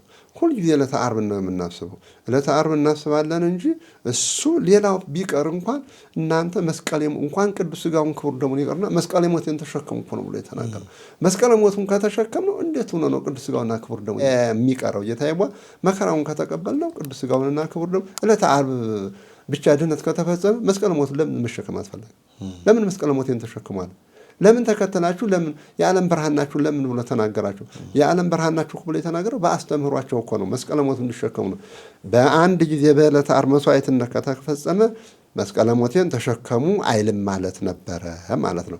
መስቀለ ሞቴን ተሸከሙ ብሎ የተናገረው ዕለት ዕለት እንደሚሰዋና እኛም ደግሞ ኃጢአታችንን አምነን ዕለት ዕለት ስንቀበለው እንደምንኖርና ባለንበት ገነት በሚመጣበት ዘመን መንግሥተ ሰማያት የሚያስገባ መሆኑና ዘላለማዊ ሕይወት የሚሰጥ መሆኑን ለማስረዳት ነው። ሌላው በነገረ ማርያም ዙሪያ ስናነሳ አንዱ የሚነሳው ነገር እመቤታችን ቅድስት ድንግል ማርያም ወላዲተ አምላክ እንዴት ትባላለች? ለአምላክ መጀመሪያ መጨረሻ አለው ወይ? መወለድስ አለው ወይ? መወሰን መጸነስ አለው ወይ? ምናልባት የወለደችው ሥጋውን ነው እንጂ እንዴት መለኮትን ትወልዳለች? አምላክ ደግሞ መለኮት ነው። መለኮት እንዴት ይወለዳል? ስለዚህ ድንግል ማርያም ወላዲተ አምላክ ሳይሆን ወላዲተ ሰብ ወይም ደግሞ ሥጋን የወለደችው ብለው የሚያነሱ ያው ይሄ ጥርጣሬ ምንፍቅና ከድሮም ጀምሮ የመጣ እንደሆነ እናውቃለን። ግን እንደው ለዚህ ዘመን ላለን ወጣቶችም ብዙ ቦታ ላይ ጥያቄው ለሚያነሱ ከኛ እምነት ውጭ ያሉ ሰዎች እንደው ቤተክርስቲያን ምን መልሳላት? ዛሬስ ምን መልሳላት? ያ ከሆነ ቅዱስ ዮሐንስ ለምን ቃል ሥጋ ሆነ አለ? ቃል ሥጋ ሆነ ለምን ብሎ ተናገረ? አምላክ ሰው ካልሆነ፣ ሰው አምላክ ካልሆነ፣ ቅዱስ ዮሐንስ እኮ ከሁሉም የሚያረቀው ከሁሉም በላይ የሚያደርገው ቃል ሥጋ ሆነ ብሎ ለመናፍቃኑ መዶሻ የሆነ ቃል መናገሩ ብቻ ነው። በመጀመሪያ ነበረ። በመጀመሪያ የነበረ ማን ነው? ፍጡር ከሆነ እንዴት በመጀመሪያ ሊኖር ይችላል? ፍጡር ከሆነ ዛለውም ቀድሞ የተፈጠረ አብርሃም ሳይፈጠር እኔ ከአብርሃም በፊት ነበርኩ ብሎ እንዴት ሊናገር ይቻላል? ከአብርሃም ሳይፈጠር ከአብርሃም በፊት እኔ ነበርኩ እንዴት ይሆናል? አብርሃም ዕለቴን ተመኘ ግን አላየም ብሎ እኮ ነው የተናገረው። ፍጡር ከሆነ እንዴት ሊሆን ይችላል? እሷ ወላዲተ አምላክ የምትባልበት እንደው አንድ ነገር ግን የምናስበው ሁሉ ጊዜም ቢሆን ልናስበው የሚገባ እስመ አልቦ ነገር ዘኢይሳነው ለእግዚአብሔር የሚለውን ቃል ብንይዝ ለእግዚአብሔር የሚሳነው ነገር የለም የሚለው ቃል በጣም ትልቅ ነገር ነው። መልአኩ እንደተናገረው በፍጹም ለእግዚአብሔር የሚሳነው ነገር የለም። ለእኔ ይሳነኛል፣ ለአንተ ይሳነሃል፣ ለዓለም በጠቅላላ ይሳነዋል። ለእግዚአብሔር ግን የሚሳነው ነገር የለም። ሁን ያለው ይሆናል፣ አትሁን ያለው አይሆንም። ሁን ያለውን ሲሆን እናያለን፣ አትሁን ያለው ደግሞ አይሆንም። ስለዚህ እንዴት ወላዲተ አምላክ ትባላለች? ወላዲተ ሰው ነው እንጂ የሚለው ይሄ እነ ንስጥሮስ አስተሳሰብ ነው። የእነ ንስጥሮስ አስተሳሰብ ነው። አንተ አስተሳሰቡና ያነሳኸው በእነሱ ቃል የእነሱ የሚሉትን ነው እንጂ አንተ ትክክለኛ የተዋህዶ ልጅ ነህ። እነሱ የሚሉትን ቃል ግን አንስተዋል። አዎ ወላዲተ ሰው ይላሉ። ህድረት ማለት ደግሞ ኢየሱስ ክርስቶስ መለኮት አልተዋሃደውም፣ ፍጹም ሰው ነው ብለው ነው የሚናገሩት። ፍጹም ሰው ነው ማለት ደግሞ እርሷ ከወለደችው በኋላ ዝንቱ ውእቱ ወልድየ ዘአፈቅር ብሎ በዮርዳኖስ በሚነገርበት ጊዜ መለኮት የዚያ ጊዜ ነው ያደረበት ወይም የተዋህደው ብለው ነው የሚያስቡት። እንደዚያ ብለው ነው የሚያስቡት። እኛ ደግሞ ሀሳባችን እንደዚህ አይደለም። እርሷ ትጸንሲ ብሎ ትወልጃለሽ፣ ነቢዩ ኢሳይያስ እንደተናገረው ነቢያትም እንደተናገሩት ትጸንሲ ብሎ በሚናገራት ጊዜ እርሷ እፎን ይከውነኒ ብላ ስትናገረው እንዴት ሊደረግ ይችላል ብላ ስትናገረው የለም እስመ አልቦ ነገር ዘኢይሳነው ለእግዚአብሔር የሚሳነው ነገር የለም ብሎ በሚናገራት ጊዜ ይኩነኒ አለችው ነው። እኛ በነገራችን ስንናገር ምንድን ነው የምንናገረውን ነገር እኮ በእጃችን ጨብጠን አይደለም። የምንናገረውን ነገር እኮ በዓይናችን እናየዋለን፣ ነገር ግን በእጃችን አንጨብጠውም። ያ ሰው የሚነግረን ነገር ሁሉ በልባችን ገብቶ ይሳላል። በልባችን ገብቶ ከተሳለ በኋላ ያ የተሳለውን ነገር አውጥተን ግዙፍ እናደርገዋለን። ግዙፍ እንዴት እናደርገዋለን ብትለኝ እንጽፈዋለን። ያ በጽሁፍ ይገዝፋል ማለት ነው። በጽሁፍ ይገዝፋል። ቅዱስ ገብርኤልም እሷ ይኩነኒ ብላ ስትናገር እርሱ በጆሮዋ የዚያ ጊዜ በማህፀኗ ተዋሃደ አደረ ማለት ነው። አደረ ብቻ አይደለም እኛ የምንለው፣ እንደነሱ ኮነ እንላለን። ተለወጠ እንዳይሉ ደግሞ ኮነ፣ ተዋሃደ፣ አንድ ሆነ፣ ሁለቱም አንድ ሆኑ ብለን እናገራለን። እነሱ ግን ኢየሱስ ክርስቶስ ቃል ዘተሰብአ ወሐደረ ላዕሌነ፣ ያም ሰው የሆነው ኢየሱስ ክርስቶስ ከኛ ከስጋችን ስጋ ከነፍሳችን ነፍስ ነሳ ብሎ ተናግሯል። ቅዱስ ኤፍሬምም ማለት ነው። ስለዚህ እሱ ነቢዩም የተናገረ እኮ ምንድነው? ወትሰምዮ ስሞ ኢየሱስ፣ ስሙንም ኢየሱስ ትይዋለሽ ብሎ ነው የተናገረ። ንስጥሮስም ምንድን ነው የተናገረው? ኢየሱስ ክርስቶስ ቅቡ ነው ሰው ነው ብሎ የተናገርከውማ ሊቁ አማኑኤል ያለውም አምላኮ ሰብ ብሎ የተረጎመበት አማኑኤል ማለት ሰውና እግዚአብሔር አንድ ሆነ ማለት ነው። ወይም አማኑኤል ማለት አምላኮ ሰብ ማለት ነው ብሎ ንስጥሮስም በዚህ ረድቶታል። አማኑኤል ማለት የሥጋዌ ስሙ ነው። አማኑኤል ማለት እግዚአብሔር ከኛ ጋራ ወይም ደግሞ ሰው ከእግዚአብሔር ጋር አንድ ሆነ አምላክ ወሰብ ማለት ነው። ሰውና አምላክ አንድ ሆነ ማለት ነው። ንስጥሮስም ሰዎች የተሰመ እንደውም አሻሽሎ በመጀመሪያ ንስጥሮስ የሰው ወላጅ ትባላለች እንጂ የአምላክ እናት አትባልም ብሎ ነበር የተናገረው። በኋላ ነው እንደ ወላዲተ ክርስቶስ ብሎ የተናገረው። አማኑኤልም ሊቁ ቄርሎስ በሚያመጣበት ሰዓት ምን ብሎ ተናገረ? እሱ የለም ወላዲተ ክርስቶስ ትባላለች ብሎ እሱም በወላዲተ ክርስቶስ ተናግሯል ማለት ነው። እኛ ግን ወላዲተ አምላክ እንላታለን። ቅድስተ ቅዱሳን ድንግል ማርያምን ወላዲተ አምላክ ብለን የምንናገረው ደግሞ ስለዚህ እኮ ነው። ሊቃውንቱም እነ ባስልዮስም ሌሎችም ነአምን ክልኤተ ልደታተ ሁለት ልደትን እናምናለን ብለው የሚናገሩት፣ እነሱ ደግሞ ሁለት ልደትን አያምኑም። ሁለት ልደትን አያምኑም። እኛ ሁለት ልደት ብለን የምናምነው ምንድን ነው ብትለኝ፣ ቅድመ ዓለም ከአብ አካል ዘእም አካል ባህሪ ዘእም ባህሪ የተወለደ ሲሆን እኛ ምን አደረግን ማለት ነው። ስለዚህ ቅድመ ዓለም ከአብ ያለ እናት መወለዱን አንድ ልደት ብለን እንቆጥራለን ማለት ነው። ሁለተኛ ልደት ደግሞ ከቅድስተ ቅዱሳን ከድንግል ማርያም ያለ አባት ከእርሷ ስለተወለደ ሁለት እንላለን። ከሁለት አካል አንድ አካል፣ ከሁለት ባህሪ አንድ ባህሪ፣ ይህ ነው ማለት ነው። ታዲያ ነአምን ክልኤተ ልደታተ ማለት እግዚአብሔር አምላክ በተለየ አካሉ ከቅድስተ ቅዱሳን ከድንግል ማርያም ከስጋዋ ስጋ ከነፍሷ ነፍስ ነስቶ ስለተዋሃደ እኛ በዚህ ወላዲተ አምላክ ብለን እንጠራታለን ማለት ነው። ሰው አምላክ ሆነ፣ አምላክ ሰው ሆነ የምንለውም ከስጋዋ ስጋ ከነፍሷ ነፍስ ነስቶ ስለተዋሃደ ነው እንጂ በዚህማ ይህማ ከሆነ ሊቃውንቱ የተናገሩት ነገር ሁሉ ከንቱ ነው ማለት ነው። እነ ዮሐንስ አፈወርቅ የተናገሩት፣ እነ ቄርሎስ የተናገሩት፣ እነ ባስልዮስ የተናገሩት አምላክ ሰው ሆነ፣ ሰው አምላክ ሆነ የሚለው ቃል በፍጹም ስህተት ነው ማለት ነው። ከእሷ ስለተዋሃደ ከስጋዋ ስጋ ከነፍሷ ነፍስ ስለነሳ ሰው አምላክ ሆነ፣ አምላክ ሰው ሆነ፣ ሁለቱም አንድ ሆነ። ዳህራዊው ቀዳማዊ ሆነ፣ ቀዳማዊው ዳህራዊ ሆነ ብለን እንናገራለን ማለት ነው። ስለዚህ ነው ዳህራዊው ስጋ ነው፣ ቀዳማዊው ማን ነው? ወልደ አብ ነው። ታዲያ ቀዳማዊውን ከዳህራዊው ጋር እኩል ያደረገው ማን ነው? መለኮት ከስጋ ጋር ስለተዋሃደ ነው። መለኮት ከስጋ ጋር ተዋህዶ ያንን አምላክ ሰው የነበረውን ወደ አፈርነት የተቀየረውን ሰው በሲኦል የነበረውን ሰው ወደ ገነት እንዲመልሰው አደረገ። ያማ አምላክ ሰው ካልሆነ፣ ሰውም አምላክ ካልሆነ የሰው ልጅ ድህነት እንዴት ሆኖ ሊፈጸም ይችላል ማለት ነው። ያማ በነቢያትም በተፈጸመ ነበረ፣ በአበውም በተፈጸመ ነበረ። ግን አምላክ ሰው አልሆነም። እሱስ እወለዳለሁ ብሎ እንዴት ይናገራል? እወለዳለሁ በዘመናችን ላይ እኮ በመነገሩ እወለዳለሁ ብሎ የተወለደ የለም። እጸነሳለሁ ብሎም የተጸነሰ የለም። እሞታለሁ ብሎም የሞተ የለም። እነሳለሁም ብሎ የተነሳ፣ አርጋለሁም ብሎ ያረገ እርሱና እርሱ ብቻ ነው። ብዙ ነቢያት እኮ ነበሩ። እወለዳለሁ ብሎ የተወለደ ነቢይ የለም። ጌታዬዋ ነቢያቱ እንደሚወለዱ ትንቢት ተነግሮላቸዋል እንጂ ራሱ ግን እወለዳለሁ ብሎ የተወለደ ማንም የለም። እነሳለሁም ብሎም የተነሳ የለም። እኔ በሶስት ቀኛው ቀን እነሳለሁ አለ። እነሱም እኮ በዚህ ላይ አምላክነቱ ልንረዳ የሚገባው ያ መሳሐቲ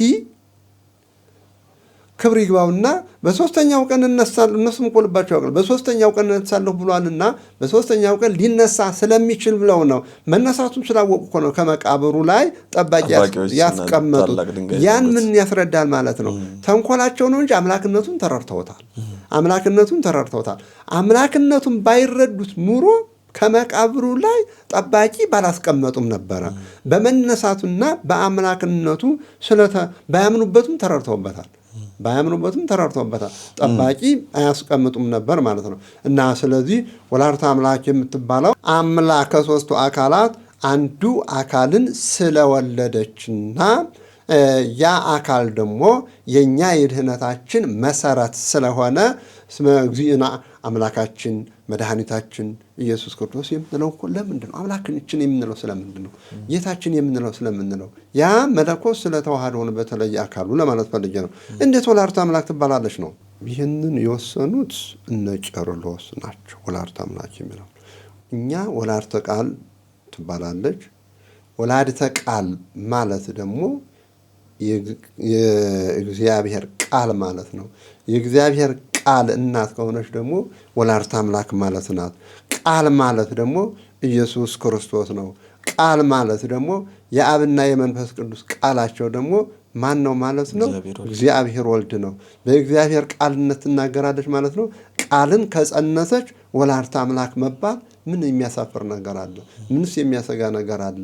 ያ ቃላቸው አይደለ? ያ አንደበታቸው አይደለ? ዓለምን ሲፈጥሩ የተናገሩበት ቃል ስለሆነ ወላዲተ አምላክ ትባላለች ማለት ነው። አምላከ አብርሃም፣ አምላከ ይስሐቅ እንደማለት። የእነሱን ደግሞ ሳይዋሃድ ነው ጌታ ይዋል። ይህ ግን በተዋህዶ ነው። ያ የአምልኮት ብቻ ነው።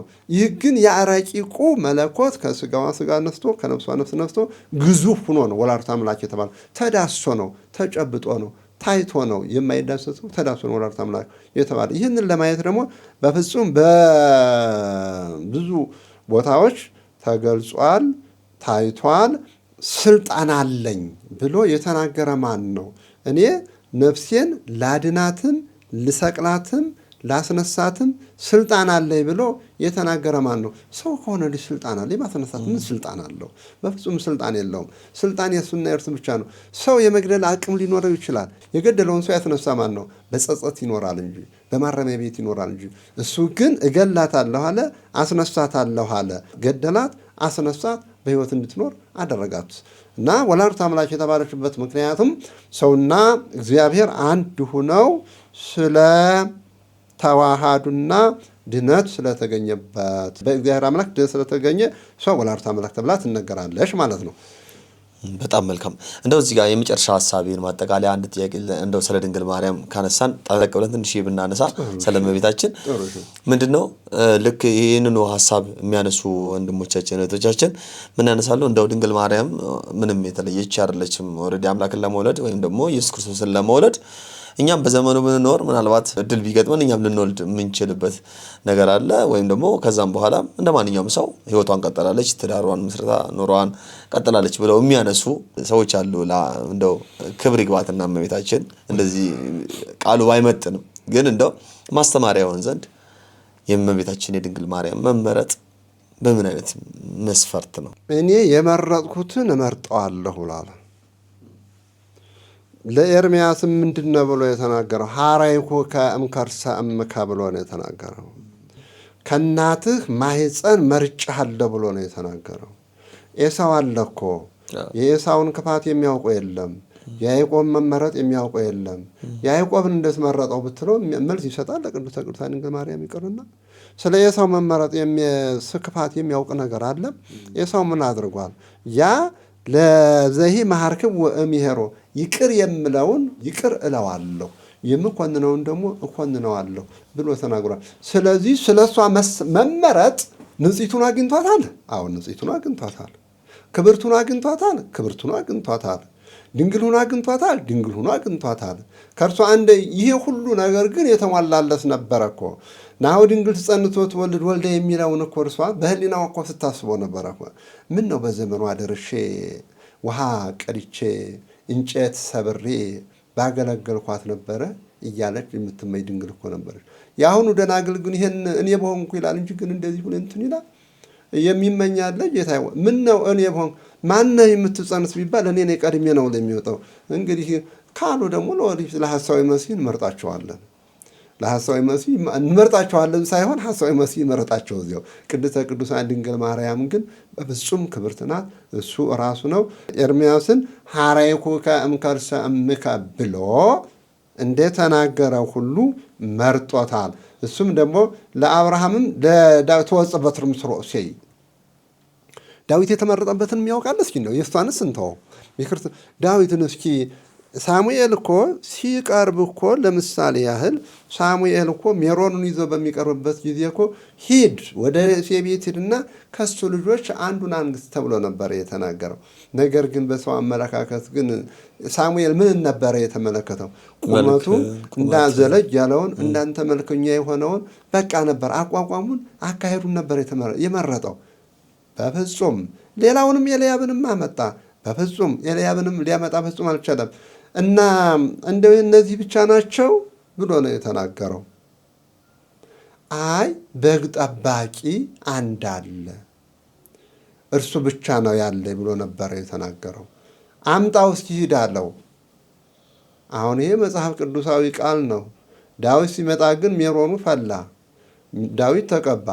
ዳዊት የመረጠበትም ማን ነው?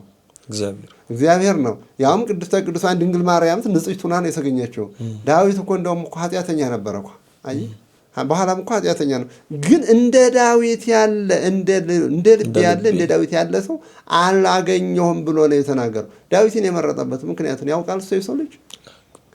ታዲያ ሳኦልንስ የጠላበትን ምክንያቱ ያውቃል። እኛም እንዘረዝራቸው ምክንያቶች ሊኖሩ ይችላሉ። ያዕቆብን ያፈቀረበትን ምክንያት አለ። ያዕቆብን ወደድኩ ኤሳውን ጠላሁ ይላል። ይህንን የማናውቅ ሰዎች እኛ የምንተነፍሰውን አየር የማናውቅና የማንረዳ ሰዎች ወደ እኛ አየሩ ወደ ሲገባ የማናውቅ ሰዎች ስለ ቅድስተ ቅዱሳን ስለ ድንግል ማርያም መመረጥ በፍጹም አናወቅም። ጌታ እርሱ ባወቀ መርጧታል፣ ንጽሕት አድርጓታል። ነቢያት ትንቢት ተናግረውላታል። አዎ ተናግረውላታል። እና ያዕቆብ በፍኖተ ሎዛ አይተዋታል። በመሰላል ምክንያት አይተዋታል። ያ መሰላል ቅድስተ ቅዱሳን ድንግል ማርያም እንደሆነች አይተዋታል። ሙሴ በደብረ ሲና አይተዋታል። በሐመልማል ምክንያት አይተዋታል። ነበልባሉ ከሐመልማሉ ሲዋሃድ አይተዋታል። ነበልባሉ ከሐመልማሉ ተዋሃደ። ግን ተመልከት፣ ነበልባሉ ከሐመልማሉ ሲዋሃድ ነበልባሉ ሐመልማሉን አላቃጠለውም። ሐመልማሉ ደግሞ ነበልባሉን አላጠፋውም። የሚገርመው ይህ የእግዚአብሔር ስራ ነው። እንዴት ነበልባሉ ሐመልማሉን አያጠፋውም? ሐመልማሉ ነበልባሉን ማጥፋት ነበረበት፣ ነበልባሉም ደግሞ መጥፋት ነበረበት። ግን ተመልከት እንዴት እንደተዋሃደ ያ ስጋ ያ ቅዱስ እግዚአብሔር አምላክ ያ ቃል እሷ ሐመልማል ስትሆን እሱ ነበልባል ሲሆን ነበልባሉ ከሐመልማሉ ተዋህዶ እንዳላጠፋው ሁሉ እግዚአብሔር አምላክን ከቅድስተ ቅዱሳን ከድንግል ማርያም ከስጋዋ ስጋ ከነፍሷ ነፍስ ነስቶ በሚዋሃድበት ጊዜ እሳትነቱን እሳተ መለኮቱን እንዴት እንደተሸከመችው እሳተ መለኮቱን በማኅፀንሽ ያደረ ነው ቅዱስ ነው። ግን እፎኑ እያወያች ብሎ ነው ቅዱስ አባ ሕርያቆስ የገለጠው። እንዴት አላቃጠለሽም ብሎ ነው የተናገረው። እንደ እሷን ሰማይና ምድር እሱን በፈቀደ እንጂ ሰማይና ምድር የሚያወስኑትን እሷ ትወስን ነበር። ግን እሱ ፈቃዱ ስለሆነ ነው። እሱ መርጧታል፣ እሱ አክብሯታል። እግዚአብሔር ያከበረውን ነገር እኛ አክብረን መቀጠል ብቻ ነው። አሁን ሰዎች እኮ የሚሸወዱት ይህ እኮ ነው። እግዚአብሔር ያከበረውን ነገር አለማክበር፣ እግዚአብሔር ያከበረውን ነገር አንተ የአንድ ግለሰብ እናት እያከበር እግዚአብሔር አምላክን የወደደች እናት አለማክበር፣ ለእሷ ክብር አለመስጠት፣ የእሷን አማላጅነት አለማመን በፍጹም ይህ ስህተት ነው። ሌላው ይቅርና ቅዱሳኑን እንኳን ስንኳን ከስጋዋ ስጋ ከነፍሷ ነፍስ ነስቶ የተዋሃደውን እንኳን ይቅርና ቅዱሳኑን እንኳን ከእኔ የበለጠ ስራ ትሰራላችሁ ብሎ የተነገረው። እንዴት ነው ከሱ የበለጠ ስራ የሚሰሩ? በምንድን ነው? ገነት አንተን እነሱ ተሰቅሎ ገነት አስገብተው እሷ ከስጋዋ ስጋ ከነፍሷ ነፍስ ነስቶ ተዋህዶ ተሰቅሏል። እስኪ ቆይ ከኔ የበለጠ ትሰራላችሁ ሲላቸው ገነትን በምንድን ነው? በማስተማራቸው እኮ ነው ገነትን የሚከፍቱት እኮ። በመገሰጻቸው እኮ ነው ገነትን የሚከፍቱት እኮ። መሰቀሉን በማስተማራቸው እኮ ነው። መነሳቱን በማስተማራቸው እኮ ነው። ቅዱስ ስጋውንና ክቡር ደሙን ምእመናኑ እንዲቀበሉ ስላደረጉ እኮ ነው ከኔ የበለጠ ስራ ትሰራላችሁ ብሎ ማለቱ። ትውልዱ ላይ እሱ ባያስተምር ኑሮ የኢየሱስ ክርስቶስ መሰቀል ማን ነበር የሚያምነው? እየታየው መሰቀሉ ሲሰማ ነው። የትናንትናው ታሪክ እኮ ዛሬ እየጠፋ እኮ ነው። እና ሐዋርያቱ ከእሱ የበለጠ ስራ ሰርተዋል። እሱ በኢየሩሳሌም ነው የተሰቀለ። እነርሱ ግን በዓለም ሰብከዋል። ዓለምን አዳርሰውታል። 120 ቤተሰብ ነበረ። 120 ቤተሰብ ነበረ። በቢሊየን የሚቆጠረውን ህዝብ ግን እነሱ አሳምነዋል፣ ሰብከዋል፣ ተናግረዋል ማለት ነው። ስለዚህ ወላዲተ አምላክ የተመረጠችበትን እርሱና እርሱ ብቻ ነው የሚያውቀው። ወላዲተ አምላክ ግን ቅድስት ናት፣ ንጽሕት ናት፣ ክብርት ናት። ነቢያት ትንቢት ተናግረውላታል፣ ሱባኤው ተቆጥሮላታል። እርሷ ከእናቷ ማኅፀን እንዳውም ኤርምያስን ከእናቱ ማኅፀን ነው የመረጠው። ከእናቱ ማኅፀን ሳይሆን የእርሷ እናት አባት ሳይወለዱ ይህን የምሳሌ ኤርምያስን የጠቀስኩት ለመጽሐፍ ቅዱስ ምሳሌ እንጂ እርሷ ግን እናቷ አባቷ ሳይፈጠሩ ነው እሷ ተመርጣ የተገኘች። ነቢያት ሐናና ኢያቄም ሳይኖሩ ነው ነቢያት ትንቢት ሲናገሩ የነበረው እና ሐናና ኢያቄም ሳይፈጠሩ እሷ ስንት የተናገረላትን አንተና እኔ እንዴት አድርገን ነው መውቀስና መክሰስ የምንችለው? ይህ በእውነት ክብር ለሚሰጠው ክብር አለመስጠት ነው። ክብር ለሚሰጠው ክብር መስጣት ይገባል። እግዚአብሔር ደግሞ ዘያከብሩኒ አከብር ብሎ ነው የተናገረው። የሚያከብሩኝን አከብራለሁ ብሎ ነው የተናገረው። እሱ ስጋን ነስቶ ስጋን የነሳው ከቅድስተ ቅዱሳን ከድንግል ማርያም ነውና ቅድስተ ቅዱሳን ድንግል ማርያምን ሁላችንም ልናከብራት ይገባል። በዚህ ምክንያት ኢየሱስ ኢየሱስ እያልክ ግንዱን ሳታውቅ አነ ውእቱ ሐረገ ወይን ይላል። አነ ውእቱ ሐረገ ወይን እኔ ግንዱ ነኝ፣ እናንተ ዛፎቹ ቅርንጫፎቹ ናችሁ ይላል። ስናይ እኮ ለኢየሱስ ክርስቶስ እኮ ግንድ እሷ ናት። የኢየሱስ ክርስቶስ ግንዱ እሷ ናት። እሱን ቅርንጫፍ ማለት አይደለም፣ ግን እርሱ ከሷ የተገኘ ቅርንጫፉ ከሷ የተገኘ ሲሆን ይህንን ደግሞ ለጻድቃን የተሰጠውን ለእሷ ሰጠ ብለው ግንድ አላት ብለው መናፍቃኑ እንዳትጠራጠሩ ደግሞ በዚህ አይነት መልኩ እኔ እርሱ ከእርሷ ተገኝቷል ለማለት ስር እንደማለት ስር ናት። ትወጽእ በትርም ስር ወእሴ ስላለ ከእሴይ ስር ትወጣለች ብላ ተናገረች። ለኢየሱስ ክርስቶስ ግንድ ናት። የዳዊት ልጅ ይባላል ኢየሱስ ክርስቶስ ይባላል ኢየሱስ ክርስቶስ። ስለዚህ እሴይ ለእመቤታችን ስር ከተባለ እሷ ቅርንጫፍ ወይም ደግሞ ግንድ ከሆነች እሷ ለኢየሱስ ክርስቶስ ግንድ ናት። ኢየሱስ ክርስቶስ ደግሞ ቅርንጫፍ መሆን የሚችል ነው። በተዘዋዋሪ መልኩ ማለት ነው። ለምን እሷ ነች ያስገኘችው። በእርሱ ፈቃድ እሱ ከእርሷ ተገኝቷል። ስለዚህ ለኢየሱስ ክርስቶስ እሷ ግንዱ ናት። ኢየሱስ ክርስቶስ ደግሞ ለእኛ ግንዳችን ነው። እኛ ደግሞ ቅርንጫፎቹን ነን። መሰረታችን እሱ ነው። መሰረተ ሕይወተ ማርያም ወጥንተ ማርያም ዘእምቀድሙ አንቺ መሰረት ናት የሚላት በምንድን ነው? ኢየሱስ ያለ መሰረት በመውለዷ እኮ ነው። ያለ መሰረቱ እኮ ኢየሱስ ክርስቶስ እኮ ነው። እሷን ያስገኘ እኮ ኢየሱስ ክርስቶስ ነው። እሷን አስገኝቶ ሳለ የሚገርመው እኮ ከዚህ እኮ ነው። አዳምን ያለ ዘራ ብእሲ ያለ ምንም ነገር አስገኘ፣ ሔዋንን ከእሷ ጎን አስገኘ። እሱ ደግሞ ያለ ዘራ ብእሲ ከሔዋን ተገኘ። ይህንን ማድነቅ አይገባም በእውነት። ኧረ እንዳው ይሄ የትውልዱ ጠማምነት ነው እንጂ አያቱን አያውቅ አባቱን ይጠይቅ ይባላል። ይሄ አያቱን የማያውቅ አባቱን ይጠይቅ። ኢየሱስ ክርስቶስን እንዴት አድርጎ ነው ሊያውቁት የሚችሉት? ኢየሱስ ክርስቶስን እኮ ያወቁት በቅድስተ ቅዱሳን በድንግል ማርያም እኮ ነው። ኢየሱስ ክርስቶስ አምላክነቱን አዳኝነቱን ኢየሱስ ክርስቶስ ብዙዎቻችን አሁን ኢየሱስ ክርስቶስ ያድናል እንላለን። ግን ከማን ተወለደ? ከማን ነው የተወለደው? ከድንግል ማርያም የሚለውን ቃል ይገርማል። እንዴት አድርገው አፋቸውን ለመናገር እንዴት አድርገው የሚያፍሩ። ይህ በራሱ እናት የሚያፍር ትውልድ ነው። የአንድ ሰው እኮ የኔ እናት እኮ ወይም የአንድ ሰው ከመካከላችሁ አንዷ ልጁ እኮ ንጉሥ ሊሆን ይችላል እኮ፣ ጄኔራል ሊሆን ይችላል እኮ፣ ጳጳስ ሊሆን ይችላል እኮ። ነገር ግን ያ ሰው የእናቱን አያከብርም ማለት ነው። ስለዚህ እናቱን የማያከብር እንዴት አድርጎ ነው ያንን የማያከብረው? ጌታ ኢየሱስ እሱም ናያመከ ብሎ እኮ ተናግሯል እኮ። ዮሐንስም ወልደዋለች ማለት ነው። እንደ ናያመከ ሲል ወልደዋለች ማለት ነው። በፍጹም ዮሐንስ በቤተሰብ ዘር ይኖራቸዋል። ቅድስተ ቅዱሳን ድንግል ማርያም አልወለደችውም እና ቅድስተ ቅዱሳን ድንግል ማርያም ናሆም ይዜስ ያስተበጹኒ ኩሉ ትውልድ ሁሉ ያመሰግኑኛል ብላ ተናግራለች። ኤልሳቤጥም ብፅዕት ነሽ ብላ ተናግራላታለች።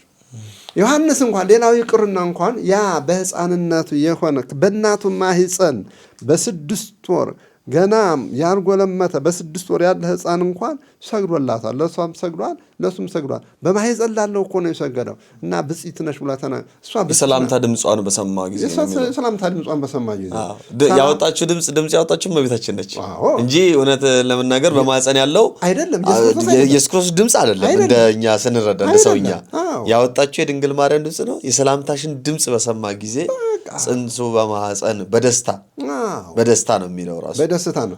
ሰላሜ አሐድግ ለክሙ ወሰላማ አቡየ ሁበክሙ ብሎ የሚወለደውን ጌታ ሰላሜን እሰጣችኋለሁ የአባቴ ሰላምም ከእናንተ ጋር ነው ብሎ የሚወለደውን ኢየሱስ ክርስቶስን ዮሐንስ በጽንስ ስላወቀ ሰላምታዋን ኤልሳቤጥ በሰማች ጊዜ እሱ ደግሞ ሰገደ። አንፈራጸ ጓልቦ ተከብሳ እና ያ ሕፃኑ በእናቱ ማህፀን የሰገደላትን እኛ ብናከብራት ምንድን ነው? ጌታ ይቦይ አማላጅ ናትስ ብንል ምን የሚያሳፍርና?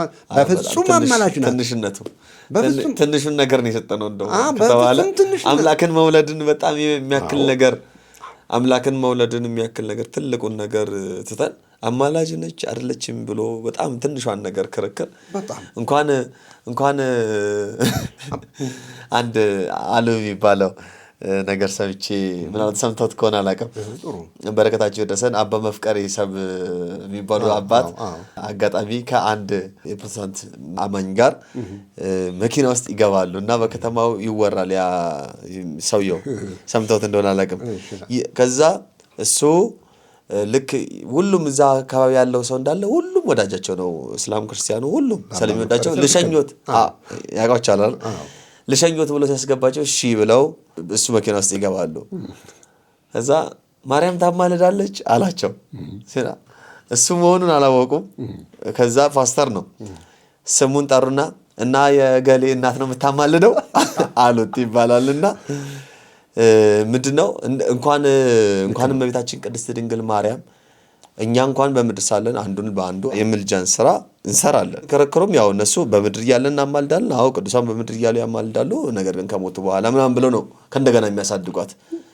አዮ ከሞት በኋላ ምን ስራ አለ ጌታዬ? አንተ እኮ ክብር የሚሰጥህ እኮ ኑሐቤ የሚባለው እኮ የሰው ልጅ እኮ በምድር በሰራው ስራ እኮ ነው። አንተ ብራብ ኢየሱስ ክርስቶስ በግራና በቀኝ እኮ የሚያቆመው ከሞት በኋላ ስራ አለ እንዴ? ከሞት በኋላ ምን ስራ አለ? በሰራው ነገር ነው መኖር የምትችለው፣ ወይም ደግሞ በሰራነው ነገር ነው። ብራብ አላበላኝ ብጠማ አላጠጣኝ ብሎ የሚናገረው እኮ በአካለ ስጋ በሰራነው ስራን እንጂ እኮ በነፍስ በሰራነው ስራ እኮ የለም። እሷም ደግሞ በአካለ ነፍስ ባደረገችው ነገር ምን ጊዜም ቢሆን ታማልዳች። ለእለ ሀደግሙ ኃጢአት ታደግ ለክሙ ብሎ የሚተናገረው በማቴዎስ 20 ላይ ምንድን ነው? ይቅር ላላችኋቸው ይቅር ይባልላችኋል ማለት ምን ማለት ነው? ኃጢአት ይቅር ላላችኋቸው ይቅር ይባልላችኋል ማለት ይህ ምንድን ነው የሚያጠይቀው? አማላጅነትን አይደለም? አንድ ነቢይ ነኝ እያለ የሚለው ሁሉ ዛሬ አማላጅ ነኝ እያለ አሁን የቅዱሰ ቅዱሳን የድንግል ማርያምን አማላጅነት ይከሳል፣ ይወቅሳል። በእውነት ይህ አእምሮን ንስጥሮሳዊ ሀሳብ ነው። ንስጥሮሳዊ ሀሳብ ነው። ሊዮናዊ ሀሳብ ነው። ንስጥሮሳዊ ሀሳብ፣ ሊዮናዊ ሀሳብ ከእምነት ብቻ ይመጣ አይደለም፣ ከሹመትም ነው። ዛሬም ደግሞ ብዙዎቹ ገንዘብ የሚያሰክራቸው ስለ ገንዘብ የሚኖሩ እንደዚህ ይላሉ እንጂ ቅድስተ ቅዱሳን አታማልድም ብሎ የሚናገር ሁለተኛ ቆሮንቶስን 5:18 ጀምረው ስለ እሱ አስታራቂነት ስለ ጻድቃን አማላጅነት ያነቡልኝ ብዬ እናገራለሁ። በጣም መልካም እግዚአብሔር ያክብርልን አባታችን። እንደው በመጨረሻ በዚህ በወጣቱ ሲመራገር ሁሉ የሚከታተሉናል ለሚከታተሉን ሰዎች በሚያስተላልፉት መልእክት ማለት በተለይ ደግሞ በነገረ ክርስቶስ ላይ ያላቸው ኦርቶዶክሱም ጠንከር ብሎ ብዙ ጊዜ ያው እኛ ጋር ጥያቄውም ላላ ያለ ጥያቄዎችን ነው ብዙ ጊዜ የምንጠይቀው። እንደዚህ ጠንከር ያሉ ሀሳቦች ሲነሱ የማድመጡም ሸሸት የማለት ነገር አለ። ቀለል ያለውን ትምህርት ብቻ ነው ማድመጥ የለመድነውና እንደነዚህ ጠንከር ያሉ የነገረ ክርስቶስ ላይ ስለ ስሉስ ቅዱስ፣ ስለ ነገረ ማርያም፣ ስለ ነገረ ክርስቶስ በደንብ አድርገ ሲነሳ ጥያቄ መጠየቅ እንዳይፈሩ የሚፈሩም አሉና በእንደዚህ አይነት ጉዳዮች ላይ እንደው ለወጣቱ የሚያስተላልፉት መልእክት በእንደዚህ አይነት ርዕሰ ጉዳይ ላይ ለኦርቶዶክሳውያን የሚያስተላልፉት መልእክት ካለው ተባክሮ በመጨረሻ እንዲያስተላልፉ። እኔ ማስተላለፍ የምፈልገው አምላክ ወላዲተ አምላክ ወላዲተ እግዚእ መሆኗን የጌታ እናት መሆኗን ቅድስተ ቅዱሳን ድንግል ማርያምን በትክክል ማወቅና መረዳት አለበት። በእምነቱ ማፈር የለበትም። በእምነቱ ማፈር የለበትም። የኛ አባቶች ምሁራን ናቸው። ጌታዬዋ የኛ አባቶች ቴክኖሎጂው ሳይመጣ ከዓለም ጋራ አውሮፓ ሄደው ግሪክ ሄደው ተከራክረው በእምነታቸው ጸንተው የመጡ ሰዎች ናቸው። ከጥቅም ጋር የተያያዘ እምነት ባይኖረው ደግሞ ቀለል ያለ ጥያቄ ደግሞ ሁሉ ጊዜ ቀለል ያለ አጥንት ከሌለ ስጋ የለም። ጌታዬዋ ስጋ የሚኖረው በአጥንት ላይ ነው። አንተ ስጋ ወዳጅ ከሆነ አንድ ሰው ስጋውን ለመብላት ግዴታ አጥንቱን መቁረጥ አለበት።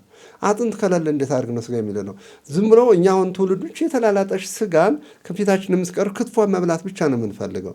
ነገር ግን ክትፎው የተገኘ ከአጥንቱ መሆኑን ማወቅና መረዳት አለበት። አሁን በአስተምህሮ ላይ እንኳን አንተ ሕይወትህን ብቻ የሚነግርህ ቁሳዊ አካል የሚነግርህ መምህር ነው እንጂ የምትፈግለው ስለ ኢየሱስ ክርስቶስ መወለድ፣ ስለ ኢየሱስ ክርስቶስ መነሳት፣ ስለ ኢየሱስ ክርስቶስ ኩነት፣ ስለ ኢየሱስ ክርስቶስ ባህሪ፣ ስለ ኢየሱስ ክርስቶስ ህልውና ከቅድስተ ቅዱሳን ከድንግል ማርያም መወለድ መነሳትን በትክክል ይነግረኛል ብለህ የምታስበውን መምህር በፍጹም ይሄ ያልገባ ብለው ብዙዎች ተነስቶ የሚሄዱ እኔ የምላችሁ አጥንት ከሌለ ስጋ የለም። ስጋው ከአጥንቱ ነው የሚገኘው። አጥንቱ ካልቆመ ስጋው ሊደልብ አይችልም። ስጋው ልትቆርጠው የምትችለው ልትቸረችረው የምትችለው አጥንቱ ሰፊ ከሆነው ከብት ነው እንጂ ስጋ አጥንት ከሌለ ስጋ የለምና አጥንት መኖሩ መጀመሪያ አንዳንድ ሰዎች በጣም እንደውም ሲመገቡ ደስ የሚላቸው አጥንት ያለው ነገር ነው። አጥንት የሌለው ነገር ስጋ መሆኑ ልታውቀውና ልትረዳ የምትችለው የበግ ይሁን የከብት ይሁን ልትረዳ የምትችለው አጥንት ሲኖረው ነው። አጥንት የሌለው ስጋ የማን እንደሆነ አታውቀውም። ማንኛውንም ስጋ መመገብ ትችላለህ። እና ትውልዱ ጠይቁ፣ አትፍሩ፣ አትደንግጡ። መናፍቅ ይሉናል ብላችሁ አትፍሩ። መናፍቁ ናችሁ ግን አትገኙ። መናፍቁ ናችሁ ግን አትገኙ። ብዙ ደግሞ የሚያስተምሩ አሁን በጠቅላላ በፌስቡክም ሆነ በቴሌግራሙ የሚያስተምሩ ብዙዎች ናቸው። መርጣችሁ ተከታተሉ። ቃል ያድናል፣ ቃል ይሰብራል፣ ቃል ያሳስታል፣ ቃል ይጥላል፣ ቃል ያነሳል።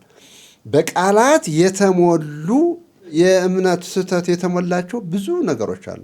ከነዚያ ላይ ጥንቃቄ ማድረግ ይገባናል እና ቀንዲል ሚዲያን ልትከታተሉ ይገባችኋል። እኔ በእውነቱ ነው በመሰረቱ በእምነቱ የጸና የሚያቀርባቸው መምህራን በእምነታቸው የጸኑ ናቸውና እናንተም አይታችሁ መርምራችሁ ልትረዱ ይገባችኋል።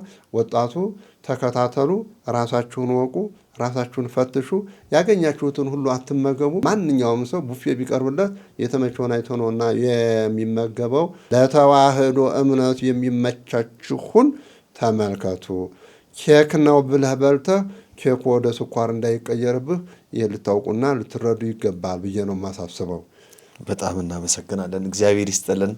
የኔታ ጊዜዎትን አጣበው እዚህ መጥተው ስላስተማሩን ስለመከሩን ከልብ እናመሰግናለን። እግዚአብሔር አምላክ እድሜ ጤና ይስጥልን፣ በአገልግሎት ሰፊ ዘመንን ያድልልን፣ የቤተክርስቲያን አምላክ ይጠብቅልን። እኔም አመሰግናለሁ ስለጋበዛችሁኝ። እግዚአብሔር ያክብርልን። የተወዳጅ ተመልካቾቻችን ስትከታተሉት የነበረው የቀንዲል ፖድካስት ጥሩ ትምህርት፣ ጥሩ ግንዛቤ እንዳገኛችሁበት አልጠራጠርም። ሀሳብ፣ ጥያቄዎች ካላችሁ ጥያቄዎቻችሁን በስር አስቀምጡልን በኮሜንት መስጫው ስር። እነዛን ጥያቄዎች ተመልክተን በሌላ መርሃ ግብር እንደዚሁ ጥያቄዎቻችሁን ለመመለስ መርሃ ግብር እንሰራለን። ስለተከታተላችሁን ከልብ እናመሰግናለን። የቀንዲል ሚዲያ የዩቲዩብ ቻናሎችን ሰብስክራይብ እያደረጋችሁ እንደዚሁም ደግሞ ለሌሎች መርሃ ግብሩንም ሼር እያደረጋችሁ እንድትካፈሉ እንድትከታተሉ ጥሬን አቀርባለሁ። በሌላ እንግዳ እስከምንገናኝ ቸር ቆዩልን።